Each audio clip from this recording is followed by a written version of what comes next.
Welcome to De La Salle Football on 106.7 The Ticket and at The Ticket, 1067.com. Cavalier Football is presented by De La Salle High School, a Christian Brothers school on the avenue since 1949. Visit us online at delasallenola.com to find out more about the right fit, the perfect fit for boys and girls in the metropolitan New Orleans area at 5300 St. Charles Avenue. Cavalier Football is also brought to you by the De La Salle Alumni Association.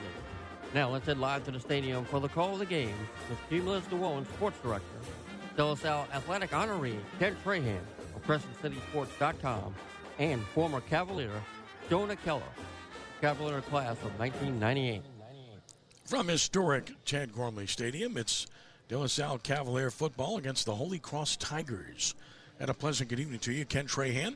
Great to have you with us on 106.7 The Ticket, simulcast on CrescentCitySports.com. Great matchup, dates back to 1950.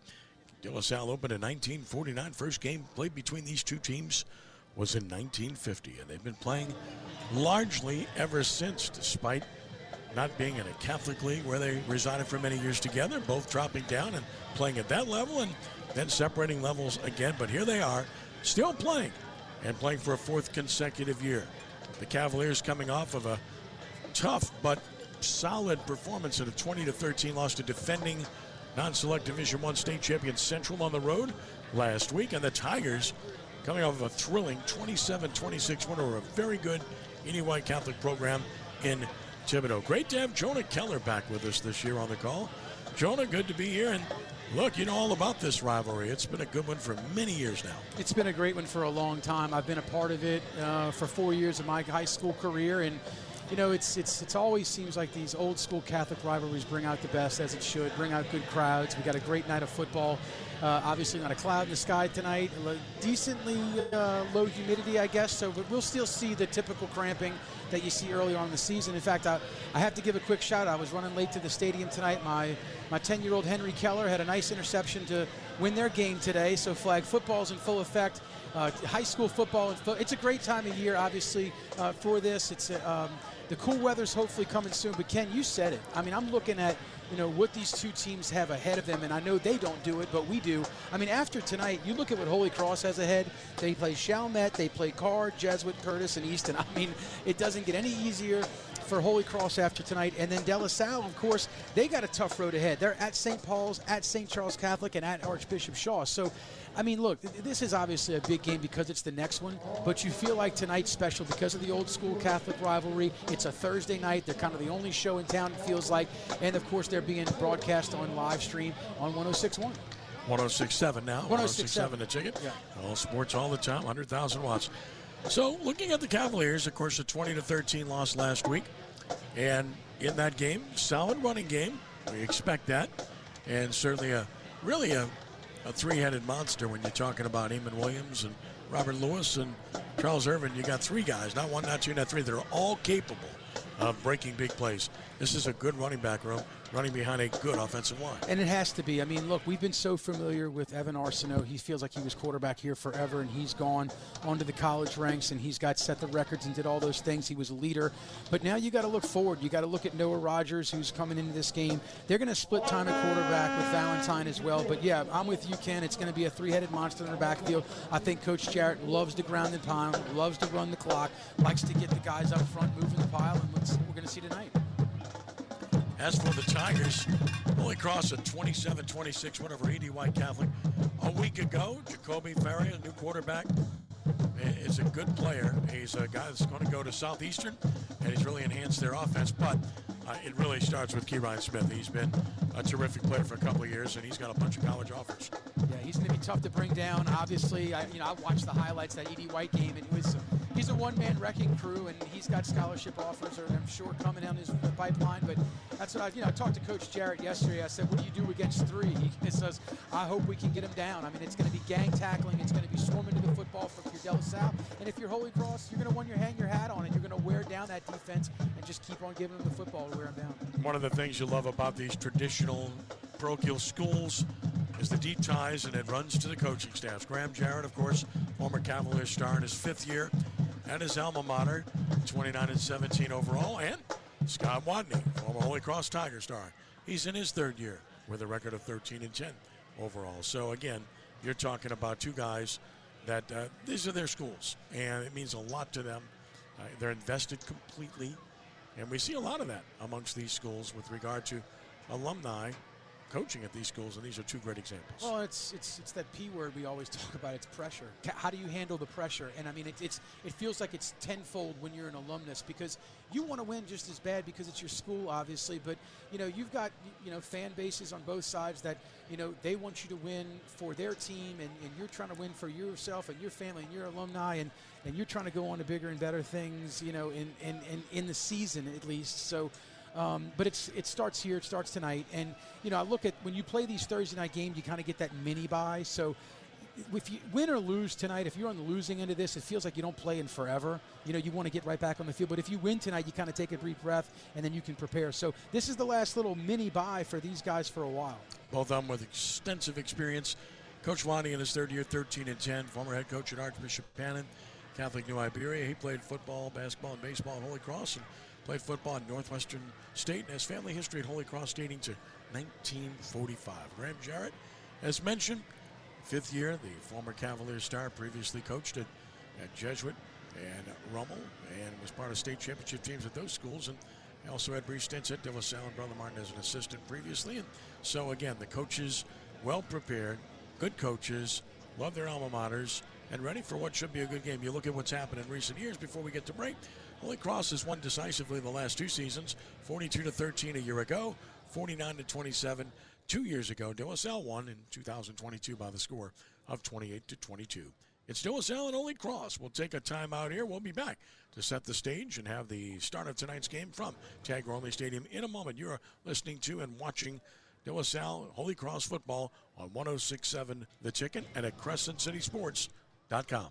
De La Salle High School at 5300 St. Charles Avenue in Uptown New Orleans is a private Catholic co-educational school which serves students in grades 8 through 12. De La Salle is a dynamic, innovative Catholic school preparing young people of varied backgrounds and abilities to develop spiritually, intellectually, physically, and socially for life in a global community associated with the LaSallian mission in the tradition of the Christian Brothers. De La Salle offers outstanding college prep programs with growth opportunities for a lifetime. Their success is our mission.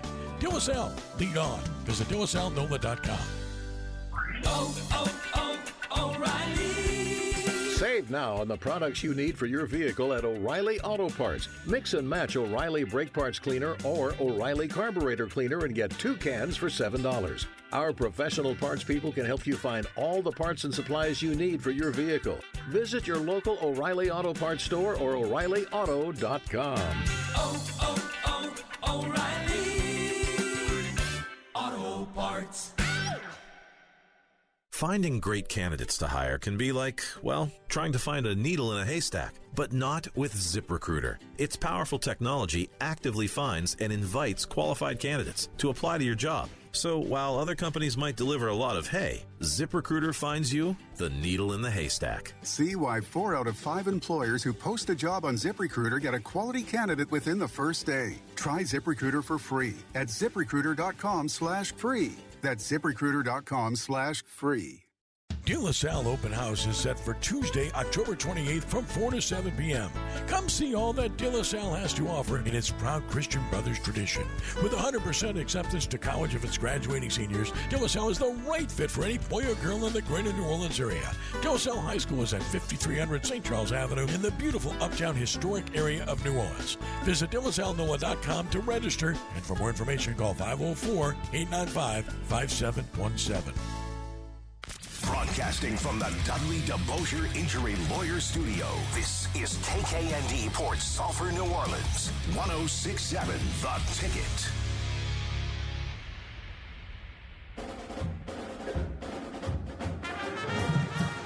De La Salle Cavaliers, Holy Cross Tigers getting set to do battle here this evening from Tad Gormley Stadium. Ken Trahan with Jonah Keller as we get you ready for this one. The Tigers are adorned in their white road jerseys tonight. They have the old gold helmets and the navy blue pants.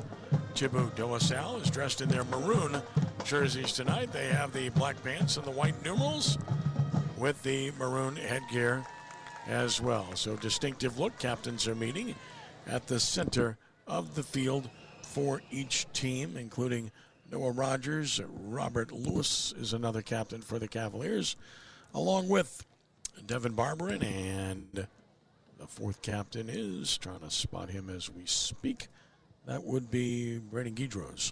Tigers have 4 captains on the field as well. Sebastian Perez, along with Noah Mora Jr., Luke Appy, and Kieran Smith.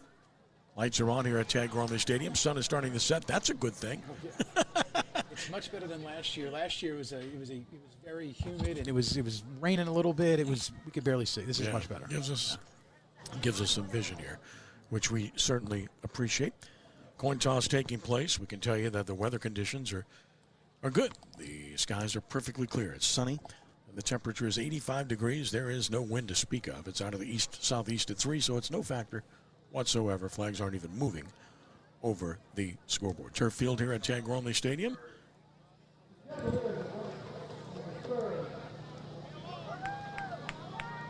So I believe De La Salle won the toss and elected to defer. And Holy Cross thus will get the ball first. We're getting the official signal right now. Two sides will shake hands, and we'll be ready to go here. So, again, outstanding contest. Expected to be a good one here tonight. As mentioned, last 2 years, Holy Cross has been dominant. I think this one's more like the one 3 years ago. This is a closer, more competitive contest based upon the number of players returning and what you're dealing with. The De La Salle Cavaliers have some experience up front on offense, and that's certainly going to help this football team. Holy Cross has a brand new quarterback who's quite good, and of course a very good running back, as mentioned previously. So we will pause now for the prayer, and then we'll have our national anthem forthcoming as we get set for football here at Tad Gormley Stadium. Glad you're with us here. It's a simulcast on CrescentCitySports.com with 106.7 The Ticket. Rudy Dixon, our producer, in studio tonight. We appreciate him. And we appreciate the entire administration at De La Salle High School. Thanks to Paul Kelly. And thanks to Jason LaChica. And, of course, to Grant Jarrett for their support. At Holy Cross, Justin Fleetwood, thank you. Mark, thank you. Outstanding athletic director. And it's great to have Mark Falavino involved now at Holy Cross. And we appreciate him very much. And, of course, Coach Scott Watney.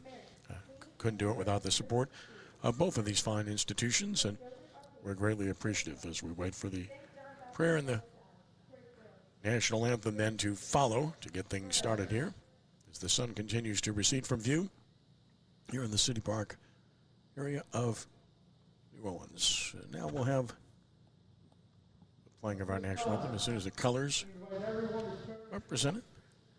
Midfield for the playing of our national anthem. Tonight we are honored to recognize Tulane University Air Force ROTC. The Tulane University Air Force ROTC is taking to the center of the field with the colors for tonight's contest. And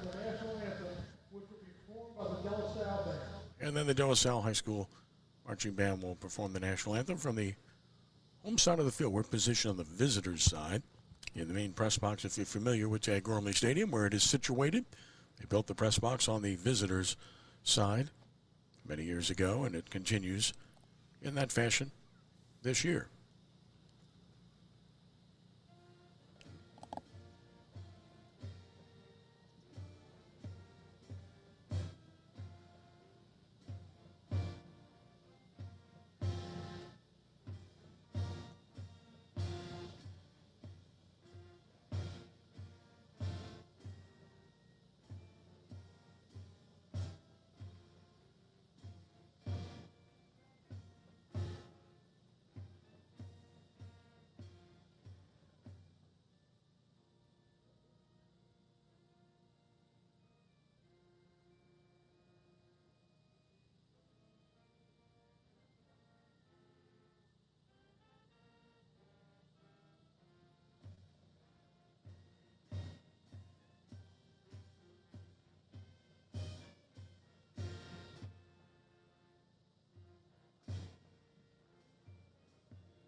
Along with Jonah Keller, I'm Ken Trahan. We're set for football here. De La Salle Cavaliers and the Holy Cross Tigers from Tad Gormley Stadium. Glad you're with us here this evening. Officials meeting at the center of the field. And we'll get both teams on the field momentarily. Important to get off to a good start. That's always the case. But when a team has beaten you pretty soundly the last 2 years, that's especially true, Joni. You want to make sure that you establish not only some consistency, but some confidence early on. Yeah, De La Salle won the toss, and I'm not surprised. They're going to put their defense on the field first. And, you know, it's going to be important for them to try to get a 3 and out and establish field position early. I think that's going to be the key to the game right now, especially, you know, considering the way like this game, you know, this is kind of unfolded for De La Salle, giving up more points than they probably like in the last couple of contests. But last week they did prove that they could run the ball with some effectiveness, and that's what they're going to look to do tonight. But you got to start right here. You got to set the tone on defense and try to get the ball to your offense as quick as you can. Arias Miranda and Brandon Green Jr. will drop deep to receive the opening kickoff for Holy Cross. And having it teed up and ready to go is Noah Rogers from the left hash mark. And we are underway. It's a kick down the middle. It's going to be fielded at the 9-yard line, up to the 10, 15, 20, 25, 30. Good return across the 30. And out to about the 32-yard line with the return as Brendan Green Jr. Holy Cross will put it in play from about, let's see where they put the ball down. I believe the 32. That is the 32-yard line. So 1st and 10 Tigers. From the 32, they're on the field with their offensive line of Quan Payne, Dylan Calamusa, Ashton Harris, Dylan Stevens, and Austin Garretts. Max Landry, the tight end. Jacoby Farias, the quarterback. Keyron Smith, the running back. Arias Miranda, Jaden Chambers, Talon Myers, Carson Chapetta will be the wide receivers. Ball spotted in the middle of the field. At the 32, they go with a 5-receiver set, empty backfield. Maria back to pass, throws short. That's dropped to Keyron Smith at about the 36-yard line, so an incomplete pass to start the ball game, and it will be 2nd down and 10 yards to go. The De La Salle defense up front, Jonathan Saul, Kenyon James, Ronald Crawford, Amir Thomas. 2nd level, Jonathan Saul, Jaden Pollard, and in the back, Charles Irvin, Makai Jones, Malachi Jackson, Devin Barber, and Brendan Guidros. 2nd down and 10 at the 32-yard line for the Tigers. This time a 4 wide receiver set, 1 running back, that's Smith. The snap, fake it, throw it, caught it across the 35 to the 40 and out to about the 41. Close to a 1st down. Might have gotten it. They needed the 42, and he's right about there with the reception. Yep. And that is Jaden Chambers. They're going to give him the 1st down, and I mean the way that play kind of unfolded is you can tell with Holy Cross is they're kind of going quick. They're spreading out the De La Salle defense, going wide with a single back. And I think you're going to see that a lot early is just to kind of, right now they're kind of doing a check with me on the sideline to get the play in, but it looks like they're going to probably look to spread the De La Salle defense out. So 1st down, a gain of 10 on the play to the 42-yard line for the Tigers. Wide side of the field, right side, Twins to that side of the field.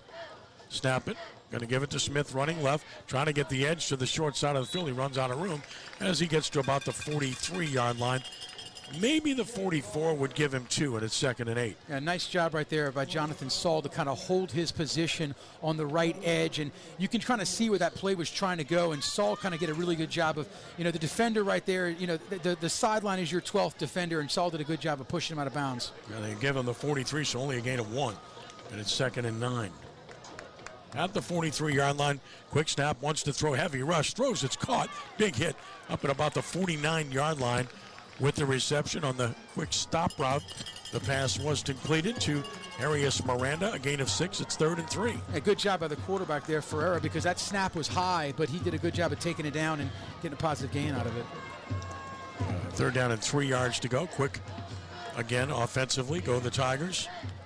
Snap it, fake it, quick throw again. It's there every time. Broke a tackle and a 1st down across the De La Salle 40 and down to the 39-yard line as they're just going quick with the quick hitch plays, and that pass was complete to Chambers for yet another 1st down. Yeah, they're allowing the De La Salle defense to come up, and you see the linebackers are cheating up to the line of scrimmage, but then there's no help over the middle, and that's exactly where Holy Cross is exploiting it, those little short routes, and they're there, and unless De La Salle makes an adjustment, they're going to continue to be, but you know, the Holy Cross quick offense is trying to keep it De La Salle off beat a little bit. 4-3 defensive lineman, wide side, left side of the field.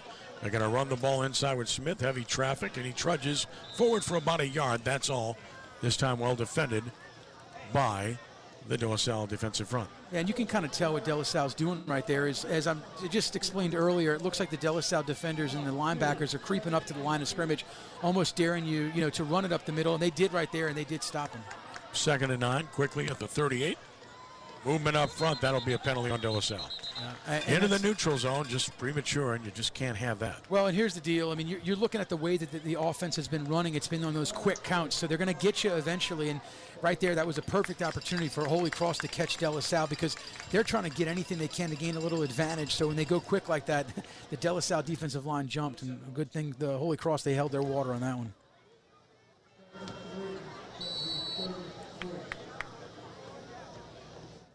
So now it's 2nd and 3 at the 33-yard line.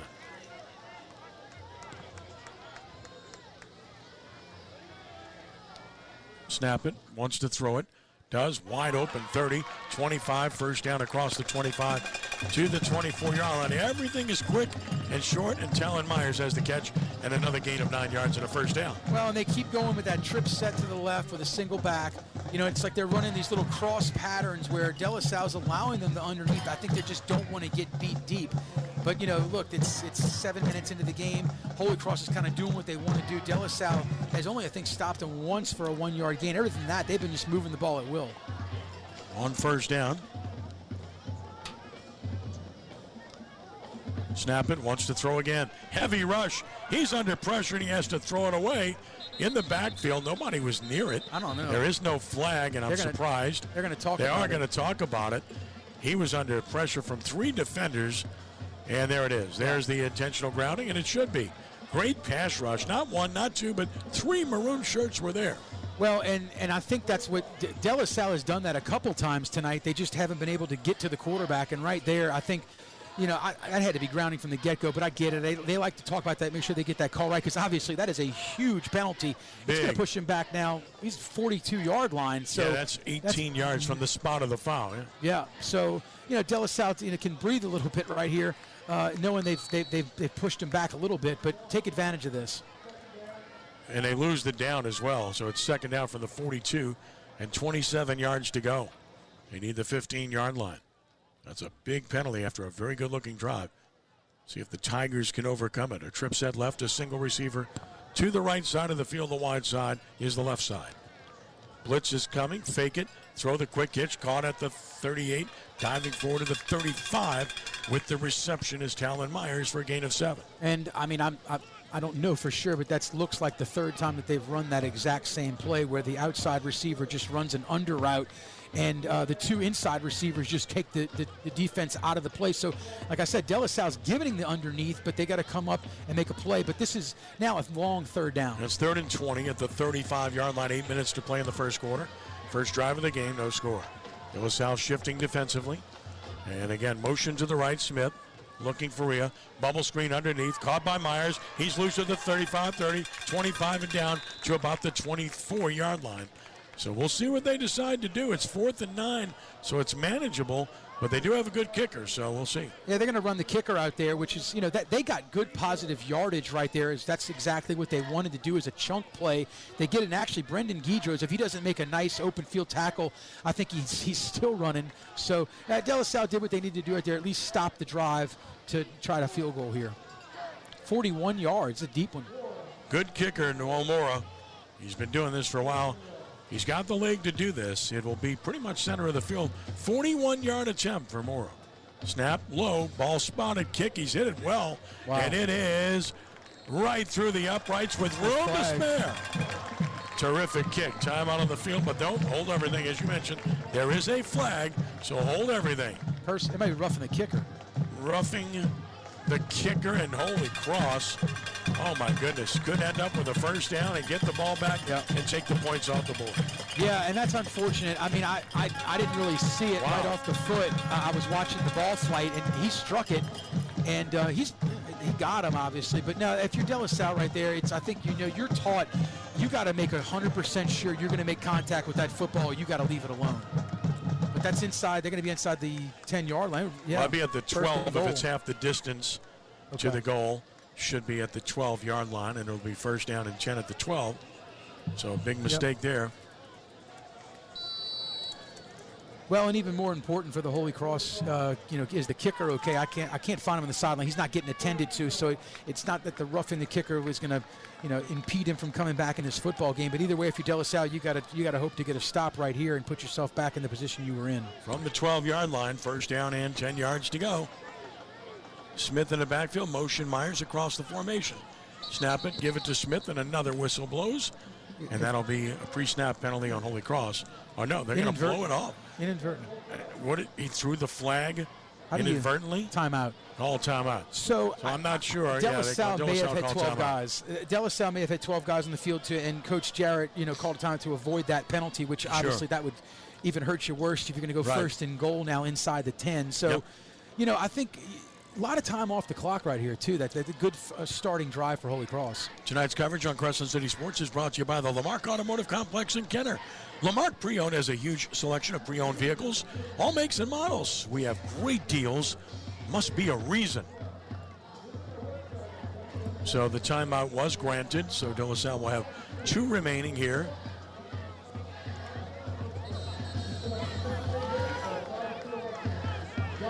Holy Cross from the De La Salle 12. Yeah, no change of personnel. Like I said, it's just a timeout right there. And actually, that's not a bad one, too. I mean, that quick change, you might want to tell your guys to hunker down here and try to get pressure on the quarterback.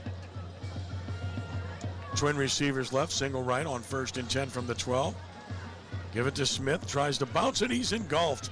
And the Cavaliers have smothered him for a loss of about 3 yards on the play, and Kenyon James, the first man there. And that's a different look with the twin set to the left, and there are actually more guys in the line of scrimmage, almost like a double tight end. So he puts the running back in motion to his left side, and he's going to go to the right. But De La Salle sniffed it out and was able to have a nice stop for a loss there. Loss of 3 at 2nd and 13 from the 15. Clearly the Cavaliers are geared to stop Smith, and they've done that so far. It's the passing game, the short passing game, that's been most effective for the Tigers. Maria 6 of 7 for 55 yards, to my point. Yep. 2nd down and 13 from the 15. Twin receivers to each side of the field. And another whistle sounds. And I think another timeout. This time it's a Holy Cross timeout. Yeah, so, I don't think Holy Cross liked what they had coming out of the gate. In fact, if you're Holy Cross right here, I mean, you got pushed back, but you're still obviously in field goal range. But I think we're still early on in the season, so there's still, things that you're getting ironed out. If you're these teams, I mean, you've only had probably a scrimmage and a jamboree and one other game under your belt, so I think this is pretty typical. And we get a hydration timeout in the first quarter as well. So you got one in like 17 seconds. So yeah, so you're looking at a few timeouts here back to back to back. But, this is all part of it. Like I said, it's just the way that these games kind of go early on in the season. As mentioned, it's in the mid-80s now, and the sun has recessed from view, so it's not brutal. It's hot, but it's not brutal out there. Oh, it could be way worse. Yep. So it's 2nd and 13 at the 15 with 6:17 to play in the opening quarter, but no score. Wide side, left side of the field, twin receivers to each side. Smith, the running back, with Faria in the backfield. Motion across the formation, and a little shovel pass caught at the 15, at the 10, and bumped out of bounds hard at about the 8-yard line. That'll be a pass and catch. It's Jaden Chambers with a gain of about 7. And I said that jet sweep, it's a really nice looking play. He puts the wide receiver in motion, so he's got the momentum before he even gets to the football. And Brendan Dedros does a good job of tracking him down. I mean, he came from the other side of the line to make that play, but if he doesn't, I think he might catch that corner. That's a pass, of course, for 7 yards to the 8. It's 3rd down and 6 yards to go at the 8-yard line. Under center this time, fakes it, rolls right. Faria looking, he's throwing outside. Break on the ball, knocked down, almost intercepted. Great break on the ball, and a really well-defensed play for the Cavaliers by Malachi Jackson. And actually, Ferreira, he could have run that, I think. I'm not saying he would have scored, but he definitely would have picked up positive yardage and potentially picked up the first down. So that good job of the De La Salle defense of at least holding them right there. I think they only gained actually 1 yard or a couple yards from when they started, but from the left hash now, and your kicker looks like he is okay. So Noel Mora will kick it from 25, left hash mark.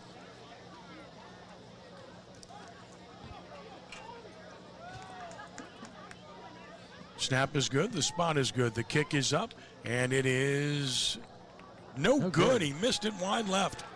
So a long drive nets no points. Well, the old saying, think twice about taking points off the board, but they did the right thing. No, you have to right there. Sure. I mean, the way, especially on a personal foul, I mean, maybe if it's a little bit different, obviously if it's still 4th down, but you give him a fresh set of downs at the 12-yard line, you're going to take that every time. But he's got a heck of a leg. It wasn't obviously for distance. He just missed it a little bit left. But, that's just how De La Salle drew it up. You're going to give it to him inside, the 20-yard line, and you're going to, kind of a bend but don't break mentality right there, and credit the defense right there for doing a good job of stopping him. Cavaliers will go on offense for the first time. Set the offense for you. Noah Rogers, the quarterback. And they'll be tight with 2 receivers to the left. The running back is Robert Lewis to start the game. And they'll shift power to the right here. Overload the right side and going to fake it and throw the quick pop pass caught. 25, 30, and a first down. Cavaliers out to about the 32-yard line. Well, if you can do it, we can do it too. The quick pop pass works. We'll get the hydration break here as the pass was caught for the Cavaliers by Gio Sanchez, and it was a gain of 12 and a first down, and we'll get the hydration timeout here. Yeah, and that's just a similar type of look from De La Salle's offense, too, where all they're doing is right there. You're just trying to find a soft spot in the zone, and he found it, and, the play action worked. So it's a similar look, I guess, as offensively, but just maybe not the same formation. Looks like De La Salle's offensive line look like a little tighter splits than what Holy Cross would do. Holy Cross looks like they're more spread out. De La Salle's a little more compact because, they do have that 3-headed monster in the backfield, and they will look to run the ball probably a little more than Holy Cross did. But, either way right there, you picked up positive yards on that first play. So, especially now that you have a hydration timeout. It seems like this game's had a lot of stoppages with timeouts and the hydration, but that's it at the beginning of the season like that. So a good start to the drive, 12 yards and a first down with 5:58 to play in the first quarter. No score from Tad Gormley Stadium. Same formation. Slot man right, trip set left this time though. And now the slot man goes left, and they're going to run it left. And a hole at the 35, up to the 40, and out to the 41, fighting hard for the first down. Apparently hasn't. And that's Robert Lewis again. Well-blocked play across the formation and a good hard run. But they're going to call it back. Yeah, it's an illegal shift on De La Salle. I think that their motion man might have number 11. He might have been moving towards the line of scrimmage just by a hair. That's Ryan Lewis, a senior tight end, 5'6", 205, and I think he just moved a little bit too early towards the line of scrimmage. He's kind of hold it right there a little bit better, but it's a positive, gain that you got to take off the board now, which hurts because now you're behind the sticks. Good looking running play. Negated, and now it's 1st and 15. Ball spotted at the 27-yard line. Cavaliers with the receiver to the right. Twins to the left against a 50 look. Going to run it right with Lewis. This time he's bottled up. Fights forward for maybe a yard, that's all. Tigers had very good pursuit on the play and didn't allow him to get anywhere. Good job defensively by Sebastian Perez. Yeah, they just swarmed to the football right there, and Robert Lewis is trying to bounce it to the outside, and he just can't. They're overloaded. They pull the tackle out, and he just gets pushed in. We'll give Lewis 2 yards. 2nd and a long 13 at the 29. 4:58 and counting in the first quarter. No score here. Some new personnel coming on the field for De La Salle. They might have to tell a timeout. They're at 10 seconds right now, and they're not set. Operate with twins to either side. Get it off. Wants to throw a quick one. It's caught. Bubble screen, but couldn't get a block, though. Short gain and a really good driving tackle made. The catch made by Garen Lewis. And he was driven straight back after a gain of about 3. Yeah, and I think he's a block away from getting some more positive yards. The offensive lineman, big number 70, Shamir Bridges, he's a senior, 6'2", 305, and he's out there trying to make a block, and he just runs right past the linebacker and credit him for making a nice open field tackle. But that play is designed to get your offensive line out in front, and they were. He just missed a block right there, and they'll see that on film tomorrow because that's not a bad play call. It would have worked, I think, with just one more key block. So it's 3rd down and 10 from the 33, the original line of scrimmage. Quick snap, wants to throw. Stops, looks, throws, intercepted. At the 40, at the 35, at the 30, at the 25, and out of bounds. Big play of the game. Tigers make it. Stepping in front and picking it off for Holy Cross was Jonah Weir. And a big play for Holy Cross puts the Tigers in great shape. And unfortunately for De La Salle, I think Noah Rogers was upset with himself, and I think he might have went back and forth with the Holy Cross player. They might tack on 15 more right here.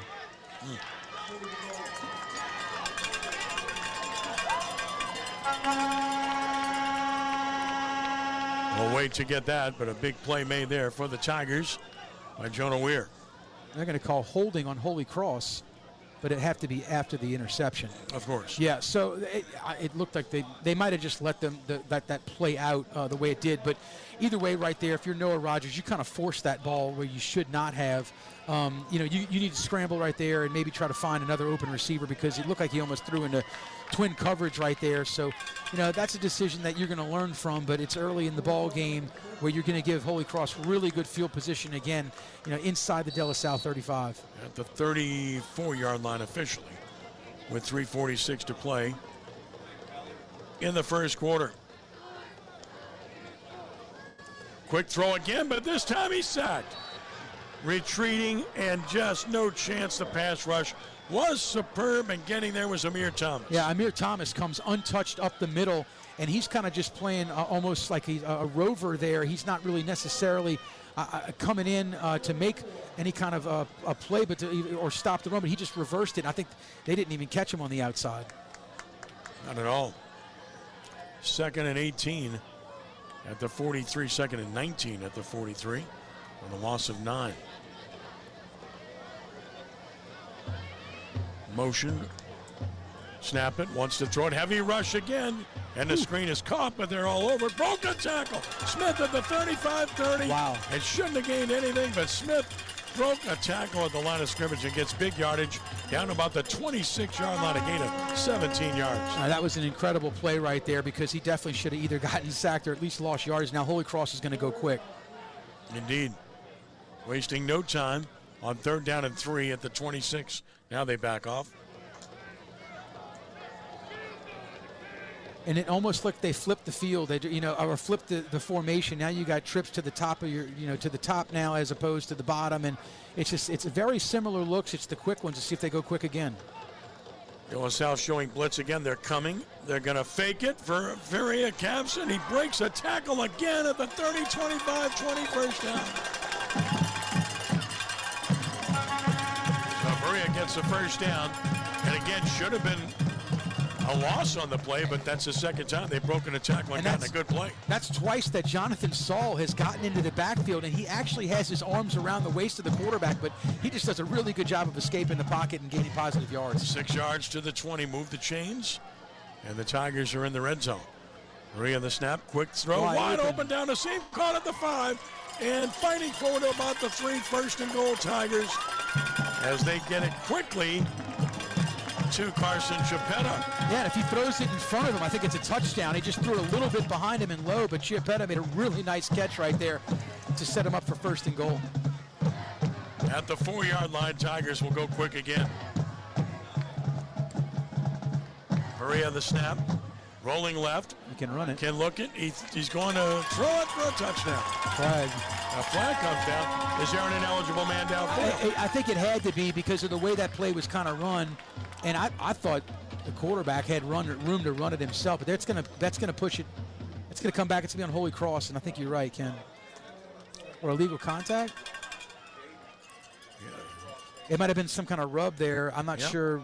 Yeah, that's what it looked like in terms of the signal. Yeah. So that's the penalty that's going to hurt Holy Cross, and that's the 3rd major penalty on the Tigers. And that's a 10-yarder one, or they're moving. Yeah, 10-yard penalty. So, yeah, I mean, you were inside the 2, and now you're outside the 10. So you caught a break right there if you're De La Salle. 3 penalties, 43 yards on the Tigers. Back at the 13-yard line now. I think they're trying to make sure the ball is spotted correctly because they're going to talk about it. Well, the line of scrimmage was the 4, and they've got it at the 13. Right. Maybe they're going to take it back a yard. Well, they're still talking about it. 1:51 to play in the first quarter. But no score and a chance here for Holy Cross to jump on top. Well, this is weird. Almost at the 18. So now they put it back at the 18, so they penalized them 15 yards. Okay, so back to the 18-yard line. Now they're going to talk about it again. I'm not sure. Yeah, I don't think so. I don't either. Because unless they called a personal foul, he just put up the wrong signal for it. Could be. That had to be because it's a 15-yard penalty. Yeah. Well, they're back at the 18 now, and that's where they'll play first and goal. Motion right. Speed sweep coming at the 15, tackled at about the 12. That was executed well. They timed it up pretty good. Yeah. And that was Chambers on the carry. And Holy Cross does a lot of pre-snap movement. They do a lot of misdirection, and it's catching De La Salle off guard. Now, De La Salle has been in the backfield a bunch. They just haven't been able to finish, and that's going to be the biggest problem right now for De La Salle is not making those tackles behind the line of scrimmage. Second and goal at the 12. 1:23 and counting first quarter, no score. On second down. Snap it, wants to throw it. Rolling to the left. Still rolling. Going to run it to the 10, to the 5 steps out of bounds. And that's going to come back on a hold. And another flag down and likely a hold on the perimeter. And that is the hardest block outside it right is. there. I agree. Yeah, because you've got obviously your back is to the play and you're by yourself out there. So obviously you've also got about 3 referees. Are they going to wave it? Now they're going to wave the flag off. Wow. Interesting. Yeah, I don't know.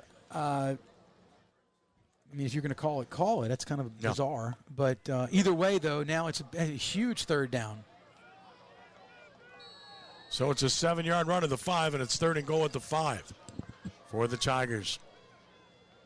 Faria with Kieran Smith in the backfield. Trip set right, single receiver left.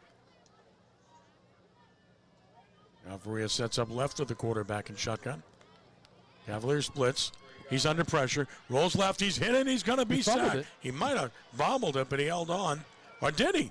Ball is loose. They're not showing. I don't see any bean bags. No, he stayed with the ball. He might have bobbled it. Yeah. No, he did lose it because Smith comes up with it. Kieran Smith. Yeah. But it's a sack for a loss to the 10. That's the second sack for the Cavaliers, who get another big stop on the sack. Huge stop, and I mean, a lot of guys went diving for that football, so I thought it hit the turf, but you're right, he busted the ball. But you've almost got the same exact kick here again, Ken. Because it's a left angle. Yeah.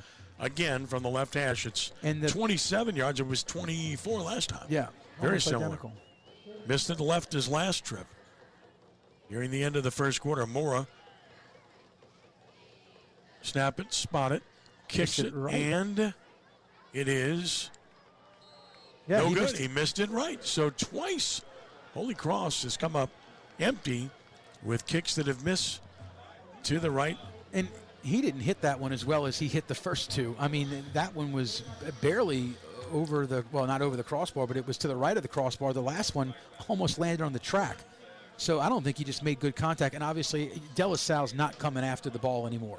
No. I think I think Graham Jarrett has told him, look, hold the line of scrimmage. We're not trying to rough kickers and give him first downs. The Cavaliers have really seen Holy Cross dominate the football in the first quarter, but the Tigers have not scored. Well, time of possession's huge. I think De La Salle's had the ball for 2 minutes. That's about it. Well, I can tell you exactly.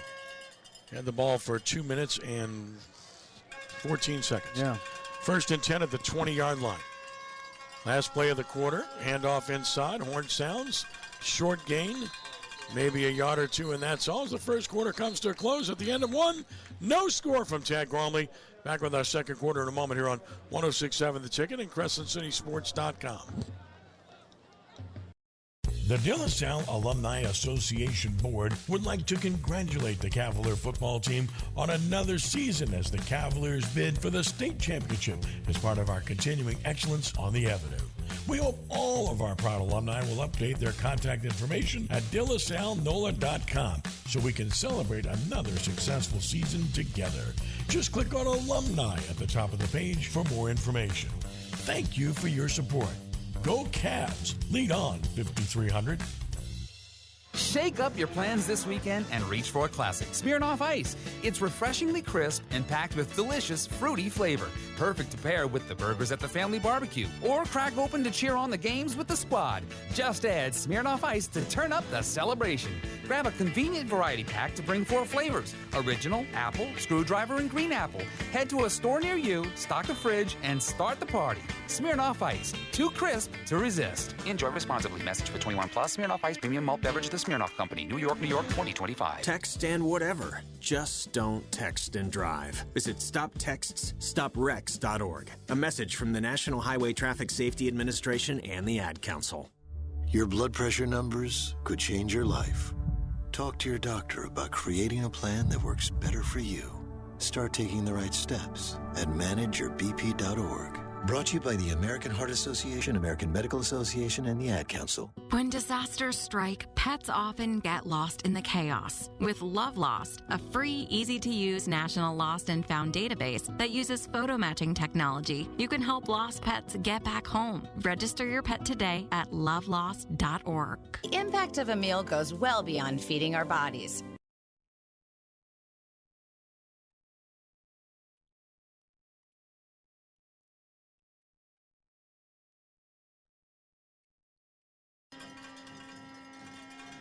High snap, give it off into backfield trouble, but busted outside and just got to the marker. That'll be a first down on a gain of 1. Boy, that was a slow developing play. It wasn't there. Looked like he might find something right side, but Williams got tackled right away, but he just got to the marker for a first down. No, Williams made something out of nothing right there. In fact, I think if he continues to try to go to the sideline, he may actually pick up more yardage instead of cutting it back up. But, I mean, either way, you got a new quarterback in this set of downs for De La Salle and Valentine, maybe trying to change things up a little bit. Second first down for the Cavaliers. Alaric Valentine, the quarterback. From the 30-yard line, snapping, he fakes it, wants to throw it. Under heavy pressure, he's sacked at the 20-yard line. A big loss of 10 yards on the play, and getting there for the Tigers was Sterling. Yeah, Sterling. Yeah, he comes hard up the middle right there, and not much. It looks like he just came right through the A gap, and it was no slowing him down. Once he got to the quarterback, he just brought him straight to the ground. 2nd and 20. The result, back at the 20-yard line where the drive started. Just underway second quarter. No score. De La Salle and Holy Cross. Twin receivers right, single receiver left for the Cavaliers. Wide side, left side of the field. Valentine gives it off on a draw play. Fighting forward for 5, maybe 6 yards. Across the 25 to the 26-yard line. Yeah, and it's positive. On the gain, and that was Lewis. Yeah, and Robert Lewis is, he's got experience in the backfield, and he's right there. That's just a quarterback or a running back design draw play where they let the defensive ends come crashing down, and he's just trying to run it right up the middle. Give him the 27, so a gain of 7, and it's 3rd and 13. Yeah, in these 3rd and long situations, De La Salle hasn't done a good job of throwing the ball downfield, and they're going to have to try to do something here if they're going to want to keep the ball. From the 27-yard line, snap it. Wants to throw it, rolling left, looking, throwing, and that's going to be almost intercepted. There was a lot of holding going on right there. Number 12, the intended wide receiver for De La Salle, is Garin Lewis. And there's the flag. I think he's going to call it for arguing with the referee, and you can't. And I think he probably let him do it for a second, but he continued on, and they're going to call that on De La Salle. Yeah, you just can't go that route. No, look, you look, you don't see the flag, you got to move on. I think you got to move on. Yeah, and you can throw your hands up, but then run the other way. Right. And actually, I think if you're kind of taught right there to live to fight another day. I mean, sure. Because now you're looking at 4th and you're just pushing the ball back. Really, you're going to punt either way. Yep. And they may talk about this. I don't think they give you a warning, but unless they're going to pick it up.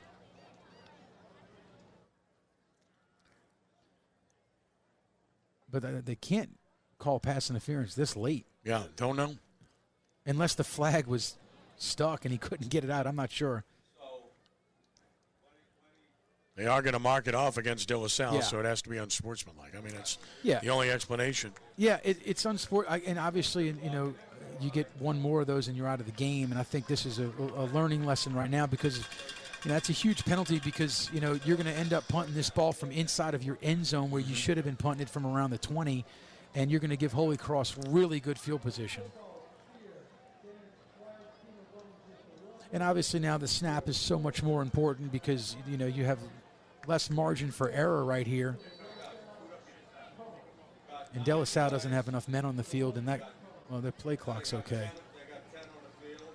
And they still have 10. You have to call a timeout. And they do. Just don't have enough men on the field. Yeah. So have to call a timeout with 9:47 to play in the half. So Cavaliers will be down to one timeout here. As a result. Yeah, and it feels, Ken, like this is more of a dominated Holy Cross game. And if you look at the scoreboard, you're like, how can this be nothing? I mean, Holy Cross has lived in De La Salle territory this entire game. De La Salle has not gotten, but I think maybe one first down. They haven't been able to throw the ball downfield much. They haven't really had any running lanes. But their defense has, stepped up big time and just kept them out of the end zone for now. Yep. It's almost like you'd be waiting for a big special teams play, from your team to try to make something happen, but you just haven't gotten it yet. But, credit Holy Cross defense because, as effective as De La Salle was running the football against Central, they haven't done anything tonight that has been too impressive. So they will punt it from 3 yards deep in the end zone. And the Tigers have a single receiver deep. Standing at about the De La Salle 43-yard line. That's Myers. Low snap. Picked it up. Whoa. Got it off somehow. What a job. And that's actually a bounce pretty at the 40, good punt. 45. Let it roll. Oh, man, why'd you grab that? Yeah, you would have got another 5 yards. For sure. Not to mention there was a Holy Cross player that was crossing it could have toward the ball. Yeah. Well, and I think that's the long snapper right there, who, look, I guess he's trying to make up for it. That's Samuel Garcia. He's a junior, but it's a low snap. He got down there to cover and got a really good De La Salle bounce almost to midfield. Maybe should have been a little bit further than that. But either way, you're putting your defense right back out on the field, which feels like they've been on the field all night. Yeah, kind of hard to play this many minutes in this heat. Yep. In this situation. It's 1st and 10 at the 48-yard line of De La Salle for Holy Cross. Motion across the formation. There's a toss sweep to Smith. They're all over him. They are determined to stop Smith, and they've done that. It's a loss of 2 yards on the play, and a good job by Guidros to get him. Yeah, similar, almost that mixed direction, pre-snap movement, and, De La Salle read it really well. And I feel like we've seen Brendan Guidros around the football all night. He does a really good job right there of coming up and making a nice tackle for loss. 2nd down and 12 at midfield. 9:10 to play in the half. Still no score here from Tad Gormley Stadium. 3 receivers right, a single left. Snap it, run it. No, quarterback keeps it, and he's got room. 45-40, 35, first down. Furrier to the 34-yard line as he gains 16 yards on the play. That's a really nice design play right there, and I think really good job by the quarterback because he looked to his right, and I think he's got the decision right there if he wants to throw it or not. Good decision for him not to, and picking up a nice chunk yardage. So big-time play there and a big first down, and they go quicker, and it's caught at the 20, at the 15, and all the way down to about the 11-yard line. Another first down on, again, the quick pass, which has been their bread and butter, and that's Chambers on the catch. Yeah, and you got guys out there on islands by themselves. There's really no safety help over the top, so you're basically telling your corners that, you got to make open field tackles, and right there, Amir just comes up. He wraps up, but did a really good job of escaping that tackle and picking up more yards. 22 yards on the play. Chambers having a big half. So is Faria. Snap it. Going to run Smith across the formation left. He's at the 10. Bounced off a tackle. 5. Touchdown. Running through contact. Keyron Smith scores on a 12-yard run. And the Holy Cross Tigers have taken a 6-0 lead. Yeah, and really nice run. He's got good vision right there. He kind of waits to find his lane, and he finds it right through. Looks almost like the B gap coming on the outside, and he does a good job. And once he hit 1 tackle, 2 tackles, and then he finds his way into the end zone. Mora for the extra point. And he'll do so out of the hold of Myers.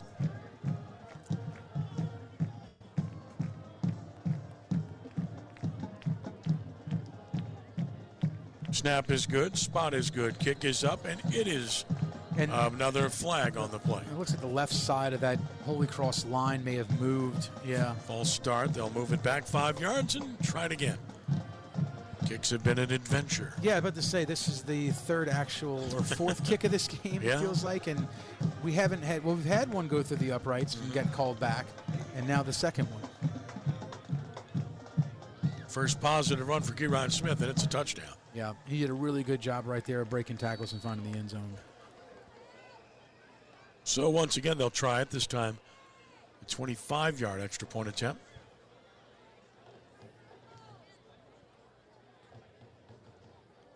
Snap and spot. The kick is up, and the kick is no good. Wow. Timeout on the field. 8:07 to play in the half. 6-0 Holy Cross. We're back in a moment here on 106.7 The Ticket and at CrescentCitySports.com. De La Salle High School at 5300 St. Charles Avenue in Uptown New Orleans is a private Catholic co-educational school which serves students in grades 8 through 12. De La Salle is a dynamic, innovative Catholic school preparing young people of varied backgrounds and abilities to develop spiritually, intellectually, physically, and socially for life in a global community associated with the LaSallian mission in the tradition of the Christian Brothers. De La Salle offers outstanding college prep programs with growth opportunities for a lifetime. Their success is our mission. De La Salle, lead on. Visit DeLaSalleNola.com. Dave Miette Insurance is a full-service independent insurance agency since 1958, offering auto, home, life, health, business, and commercial policies. Serving the East Bank, West Bank, North Shore, South Shore, and River parishes, Dave Miette Insurance is your one-stop insurance specialist. Call, click, or come in for a quote today at 504-556-0809 or DaveMietteINSAgency.com.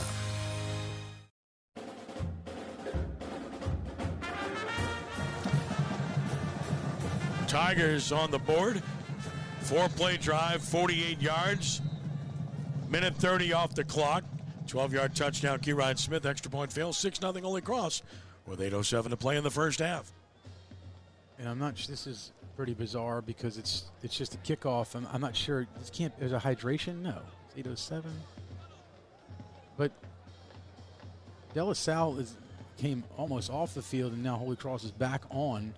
Mm-hmm. So I'm not sure what this is. The Whitehead just blew his whistle, so he's calling him back out. Yeah, no flags or anything. No. We're just going to play football here momentarily. Yeah, but this has been a pretty bizarre beginning to this game. It just being that it's 6-0, and you made an extra point and a field goal, but neither one of them have stuck. Yeah, it's crazy. No question. Yeah, Cavaliers will drop twin receivers deep. Moore to kick it off, and in the deep position will be Eamon Williams and Devin Barbara.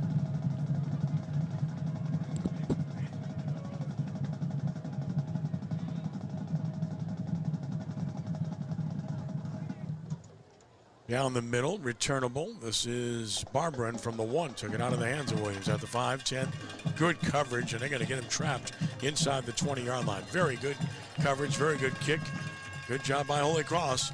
LaSalle will start from its own 19 with 8 minutes to play. They have only down 6, but feels like more. They need to get something going here offensively. Yeah, it feels like a lot more just because of the way, Holy Cross's defense has dominated, the De La Salle offense. Now, you give De La Salle defense some credit too there because they've kept them out of the end zone until that last drive, so it feels worse. But in order to keep yourself in this game, De La Salle's got to establish the at least flip the field if you can right here, get some positive yards, make almost like the 50-yard lines the end zone, like just baby steps till you get there. But you got to make positive plays if you're De La Salle on this drive to keep your defense a little rest.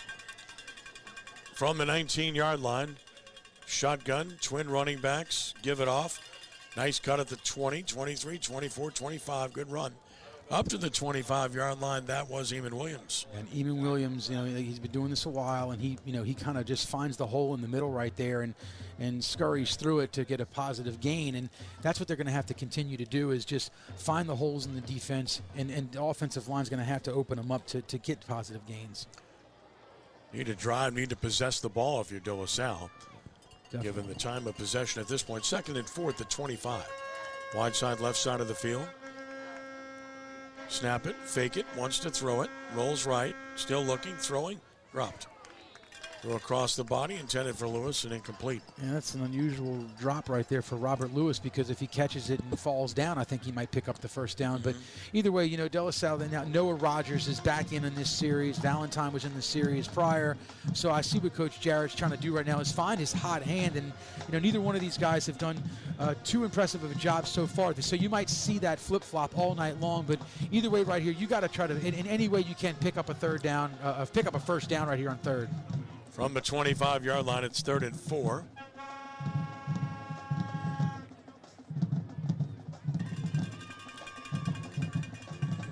Snap it, run it inside, and he'll get the first down and more at the 35-40 and all the way out near the 43-yard line. Outstanding run. Look like Williams again. Yeah, Eamon Williams has the hot hand. I mean, he does such a really good job of just his vision downfield, and once he gets, away from that initial wave, he's got some really good speed to accelerate right there, and he's actually maybe, if he doesn't get tackled right there, he might pick up a touchdown on that run. But either way, it was a really nice run. And again, you're trying to give your defense a rest right here, and you're doing it, but you want to see if you can't continue this drive and find the end zone. 18 yards to the 43 and a first down on the play. 4 rushes, 32 yards for Eamon Williams. Cavaliers with their 3rd first down of the game. Start from the 43-yard line here. Snap it, fake it, gonna run it right. Got room. 45, 50, and scurrying out of bounds close to the first down is Rodgers. They're gonna mark him 2 yards short at the 49 of Holy Cross, a gain of 8. And I'm not sure if that's a design, quarterback run right there. The snap was high. I don't think he had time, to put it in the belly of the running back, so he kept it himself and actually picked up a nice gain on the right side because of it. But either way, it's whether it was designed or not, it's a chunk play for the offense to keep it second and short. You want to keep continuing to move the sticks if you're De La Salle. That's the most yards they've picked up all night. 2nd down and 2 at the 49 of Holy Cross. Good snap, fake it, wants to throw it. Stops, looks, throws, over the middle, caught. 40, 35, and down inside the 30 with a first down on a strike thrown by Rodgers is Garin Lewis. Yep, Garin Lewis, a junior wide receiver, 5'12", 170, finds that soft spot in the zone right there, and give Noah a lot of credit right there for stepping up and throwing a strike. The offensive line does a good job of giving him the time to do that, and he finds a perfect spot right there in the middle of the field. So De La Salle has something going right here. 2nd catch for Lewis in the game. There's our hydration timeout. And we'll get that now. So with the hydration timeout, we can tell you that tonight's broadcast is brought to you by North Lake Moving and Storage, a team you can trust. At North Lake Moving and Storage, we provide outstanding service, whether you're going across town or halfway around the world. Whether you move as residential or corporate, our promise is to provide legendary service that moves you. Located at 20252 Highway 36 in Covington. Call us today for a free quote, 985-892-3091. And tonight's coverage on Crescent City Sports is brought to you by Ochsner Andrews Sports Medicine Institute. Don't let a sports injury keep you sidelined. Our team offers health care for athletes with same-day appointments available near you. Visit ochsner.org/sportsmed to learn more. 6 minutes to play in the first half. 6-0. Holy Cross over De La Salle from Tad Gormley Stadium. Ken Trahan, Jonah Keller with you.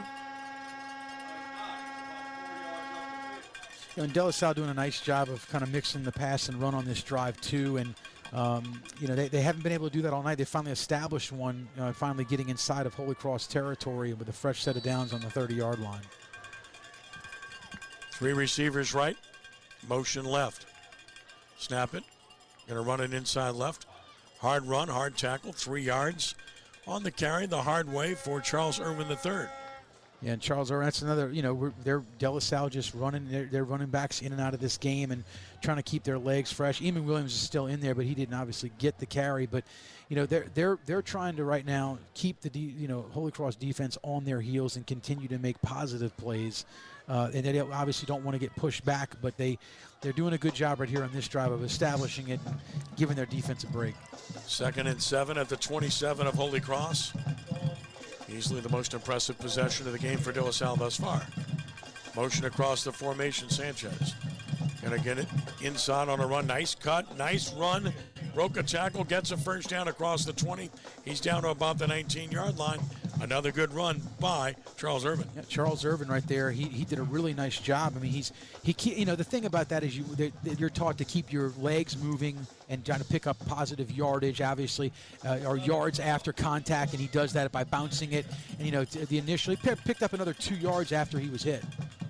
Marking at the 19-yard line, a gain of 8. And a first down.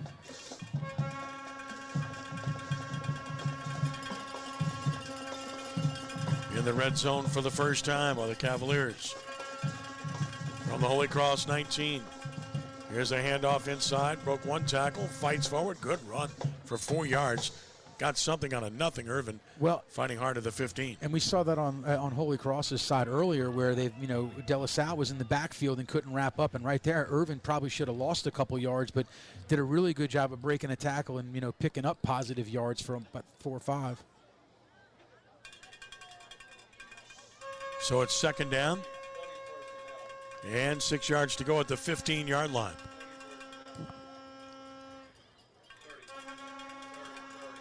Twin running backs next to Rodgers in the backfield. Snap it, gonna run it right. Trying to find the edge, cuts back at the 10, inside the 10, and it'll be a first and goal at about the 7-yard line on another good run by Eamon Williams, a gain of 8. Yeah, and this is impressive what De La Salle's doing on this drive, is because they've run it up the middle a good amount of times, and on this one they're trying to get Eamon Williams to the outside where he can kind of exploit that Holy Cross pushing them on to get to that positive second level, and he does. And now De La Salle finds themselves first and goal here for the first time. It's a good run. 9 yards to the 7-yard line, and a first and goal at the 7 for the Cavaliers. Motion across the formation. Snap it, wants to throw it. Rodgers in trouble, rolling right. He needs to get rid of it. He cannot. And a big sack at the 20, and kind of surprised that they tried to throw the ball there, and it really backfired. Yeah, I'm surprised too. And to be honest, I thought he was going to actually more like a quarterback draw is what I thought they were about to do, because of the way it looked like he was letting the defensive lineman come up, and if he does, he might get positive yards. But either way, it's a big loss right there. I mean, great if you're Holy Cross, because terrific job by the Tigers. Yeah, and putting pressure on that play, but you've been able to run it pretty effectively. Yeah, so I'm with you. I'm a little surprised they decided to throw it there. Second down and goal all the way back at the 18-yard line. Wants to throw again, and a throwback pass intercepted. That's a big save. Guy is going all the way. A touchdown. This will be 84 yards and a touchdown for Holy Cross on the pick 6 on the pass in the flat. And the Tigers extend the lead. What a play. What a turnaround this becomes. And that's Savoy Guidry with the big play. Well, and that's a killer. I mean, you finally had a really nice established drive that started about the 18-yard line. You went all the way down the field, and you got so close. You were first and goal. But, right there, I think if you're Noah Rodgers, you threw that ball where you probably should not have.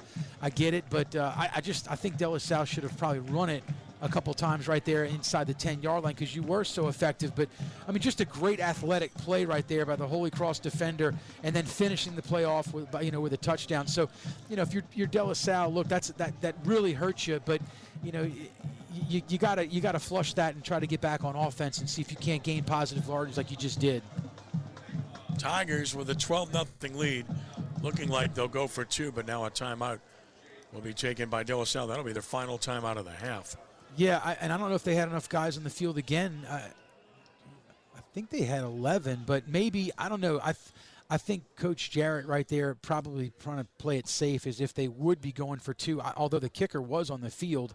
I think he just wanted to make sure he still had his right personnel out there, because obviously, 14-0 right now, if they would get it, would feel a lot worse. So we'll see how they come out with. They haven't moved the ball. Sometimes if they're going to go for 2, they can pick the hash mark. If is that right? Right now it's still in the middle of the field, so they haven't. The Holy Cross hasn't decided to do that yet. So you would think they're just going to kick it.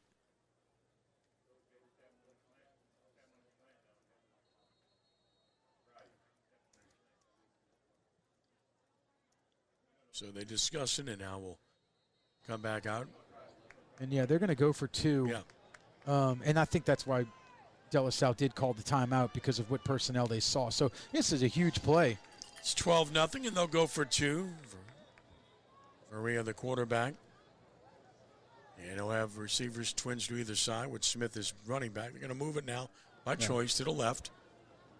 Make it to the wide right side of the field. As a result, it'll go on to center. Motion right.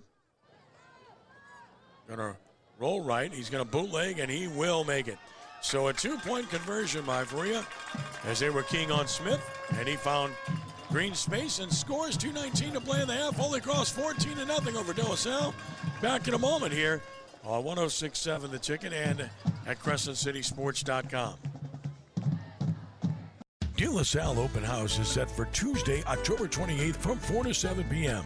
Come see all that De La Salle has to offer in its proud Christian Brothers tradition. With 100% acceptance to college of its graduating seniors, De La Salle is the right fit for any boy or girl in the greater New Orleans area. De La Salle High School is at 5300 St. Charles Avenue in the beautiful uptown historic area of New Orleans. Visit DeLaSalleNOLA.com to register, and for more information, call 504-895-5717. You put together your budget for your business, and you didn't include advertising because you don't think you can afford it. Did you know radio regularly reaches consumers within 2 hours of their largest purchase of the day? Can there be a better time to reach customers than on their car radio while driving? I'm Ronald Simmons, and I can help get your business in front of potential customers with our highly effective digital, mobile, and social solutions. Let's put an affordable marketing plan together. Go to theticket1067.com and click Advertise with us. That's theticket1067.com. Broadcasting from the Dudley DeBosier Injury Lawyer Studio, this is KKND Port Sulphur, New Orleans. 106.7 The Ticket. Kickoff sails in the end zone. And touchback. De La Salle will put it in play first and 10 of the 20 with 2:19 to play and a half. Holy Cross on top, 14-0. And one thing of note right now is that if you're De La Salle, you get the ball to start the second half. So you get back-to-back possessions as long as you don't turn it over right here, it feels like. So if you can go down the field quickly, the problem is you got no timeouts to do it and a long way to go. And you don't obviously want to make a crucial mistake. And as we've seen now, De La Salle goes back to a different quarterback and Valentine in on this series. So it's first and 10 at the 20-yard line. Snap it. And going to run a draw play to the right side. Very short yardage, maybe a yard, if that, to about the 21-yard line. That's all. Yeah, and that was Eamon Williams. And not a whole lot of sense of urgency here, so I think they're just going to let this one run out. And Holy Cross does have one timeout left, but they have two, I believe. They have two. Yeah, they do. So I don't. They're not calling one either. So I'm not sure right here. I mean, I think if you're De La Salle, you obviously don't want to make another mistake in this half. But if you're Holy Cross and De La Salle doesn't get much, they're going to call after this play. Yes. So if you don't get much in this, they will. Second and 9 at the 21. Single setback. Rushes on. Valentine in big trouble. Escape one. He got it off to the right, and a diving catch is made. Was he in bounds? I'm not sure. They're stopping the clock. Rogers made the catch. It was incomplete. I'm going to say incomplete, so it stops the clock with 1:29 to play. Yeah, so like we just talked about, I mean, if you're De La Salle, a crucial third down right here, I think you almost have to run it in order to make Holy Cross call a timeout. Right. And then they'll have one left, and you hopefully get a good punt here. I mean, you've got a kicker if you're Holy Cross if you can get some positive yards. But either way, obviously, if you're De La Salle, I mean, you want to pick up the first one way or the other. At the 21-yard line, 3rd and 9. Run it with Williams to the right. He's tackled at the 25. And timeout Holy Cross right away with 1:24 to play in the half, and they'll force a punt. Yeah, and it's unfortunate because I did think if he break one more tackle, he probably could have picked up the first down, but a really good job of tackling by Holy Cross. They haven't missed a whole lot tonight, but it does show you that De La Salle has been able to run it somewhat effectively in this quarter. I just hate to see what happened at the end of that last possession where you threw it twice with two negative plays, one being that on a pick six. So you had it inside the 10. So, right now, if you're Holy Cross, I mean, look, you're in an outstanding position to get pretty good field position with a timeout in your pocket in a minute and 24. But if you're De La Salle, number one, you got to get the snap off. You got to get the punt away to try to, make Holy Cross go as far as they can to pick up points. Wouldn't be surprised if the Tigers go after this one. A low snap last time. Yep, a low snap and not a great kick, but they got a favorable bounce. Kellen Myers will once again drop deep. Rogers has to punt it away, standing at about his 10.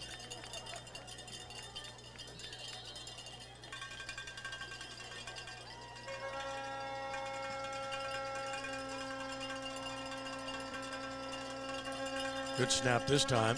Whoa, he almost got it. And he went down hard. Yeah, it's a roughing the punter. There you go. Punt is away, and there's the flag. And they chopped him in half, and that's... Oh, his helmet came off. Helmet came off, and they went, right into him. So, got to be a personal foul, and it is. Yeah, there's two different ones, but that's clearly a personal foul, roughing the kicker. So that's going to give De La Salle the ball with a chance to run out the clock or maybe try something. Well, they get it at the 40-yard line, so I don't know. I mean, with no timeouts in minute 15, I mean, I doubt, Holy Cross right now is probably just going to play some kind of a prevent and maybe give De La Salle underneath, which I'm not sure. I mean, if you're Coach Jarrett right here, I mean, I think you don't want to make the mistake. You didn't get as much as you had wanted, obviously. But with a minute and 15, I don't know. I mean, if you get a positive run play out of this first down, maybe. But it'll all depend on what you do at the beginning of. From the 40-yard line with a minute 15 to play. And again, the passing game has been really suspect. Yeah. So that's the other concern. Run the ball effectively enough. Valentine is the quarterback. He's in shotgun. Takes the snap, retreats to throw, rolling right. Throws it short right, and that's not going to do anything anyway. It's incomplete. No, and good coverage right there by the Holy Cross defender, number 7, Jackson Means. He did a really good job of breaking it up. But, I mean, I think the design play right there is to get Valentine out of the pocket, so he can see downfield and decide for himself whether he wants to throw it. I mean, he couldn't have run it anyway on the short side. Well, he wants to roll right because he's right-handed, but that's the short side of the field. So right. Very little room to operate. I still think you run it. I mean, you've had a success doing that, and it seems like you've been this tackle away from breaking it. 2nd and 10 of the 40. Draw play coming. And there's room at the 45, spin to the 50, first down in the Holy Cross territory. Run through a tackle. What a heck of a run. All the way down to the Tiger. 43, 42, 41, 40. What a push. Won't give up. What a tremendous run. All the way down to about the 38-yard line of Holy Cross. And they'll stop the clock to move the chains. De La Salle does not have a timeout remaining, but that's some run. No, but that's what we just talked about. It's like you're successful, and that draw play has worked. It seems like that was Irvin, I believe, right? Yeah. And he's the big bruiser right there. So De La Salle's got to hustle. Though you're at 45 seconds on the game clock right now. 22 yards to the 38-yard line with 40 seconds left.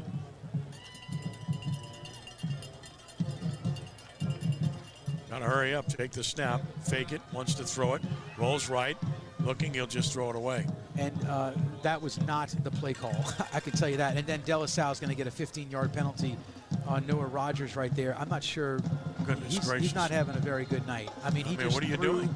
He just threw the defender to the ground, and that was post whistle, and they're going to call that every time. I mean, even if Holy Cross instigated, it's always the last person, and right there, that's exactly what that was. I mean, I know you're frustrated, but you got to take your hands off, unless they call it on both teams and it's offsetting. But Noah Rogers definitely threw him to the ground at the end. Yeah, pass goes incomplete,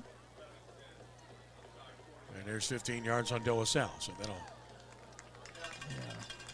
stop this possession by and large. Yeah. So I mean, I think you went from the 39-yard line.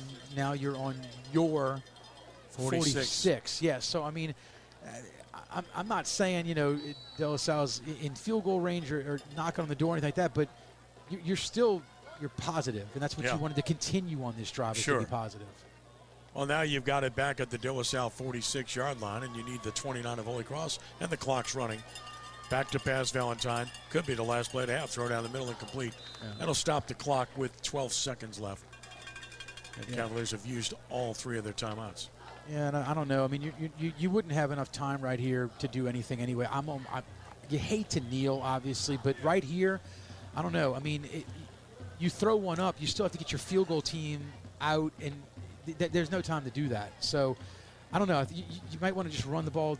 Does Holy Cross have one timeout? No. Holy Cross has 2 left. They have 2 left with 12 seconds. So no, 1 left. I'm sorry, 1. Okay. Pardon me. Well, 1. Yep. With 12 seconds right here, now it is 3rd down. Yep. They'd have to call one, and they'd have one heave at the end zone if you're Holy Cross. Snap it. Going to run it left on a draw to midfield to the 45. If the clock didn't start, I have no idea what's going on there. It's got to be the last play. I mean, the clock didn't move, which is crazy. Robert Lewis, 5 yards. That's half. To the 45, or make it 9 yards to the 45, but that should be halftime. Clock will run out, and that'll be halftime here, and Holy Cross takes a 14-0 lead into halftime, and a half where they really control the ball a lot, but came up with 2 big turnovers, and that's the difference in the game.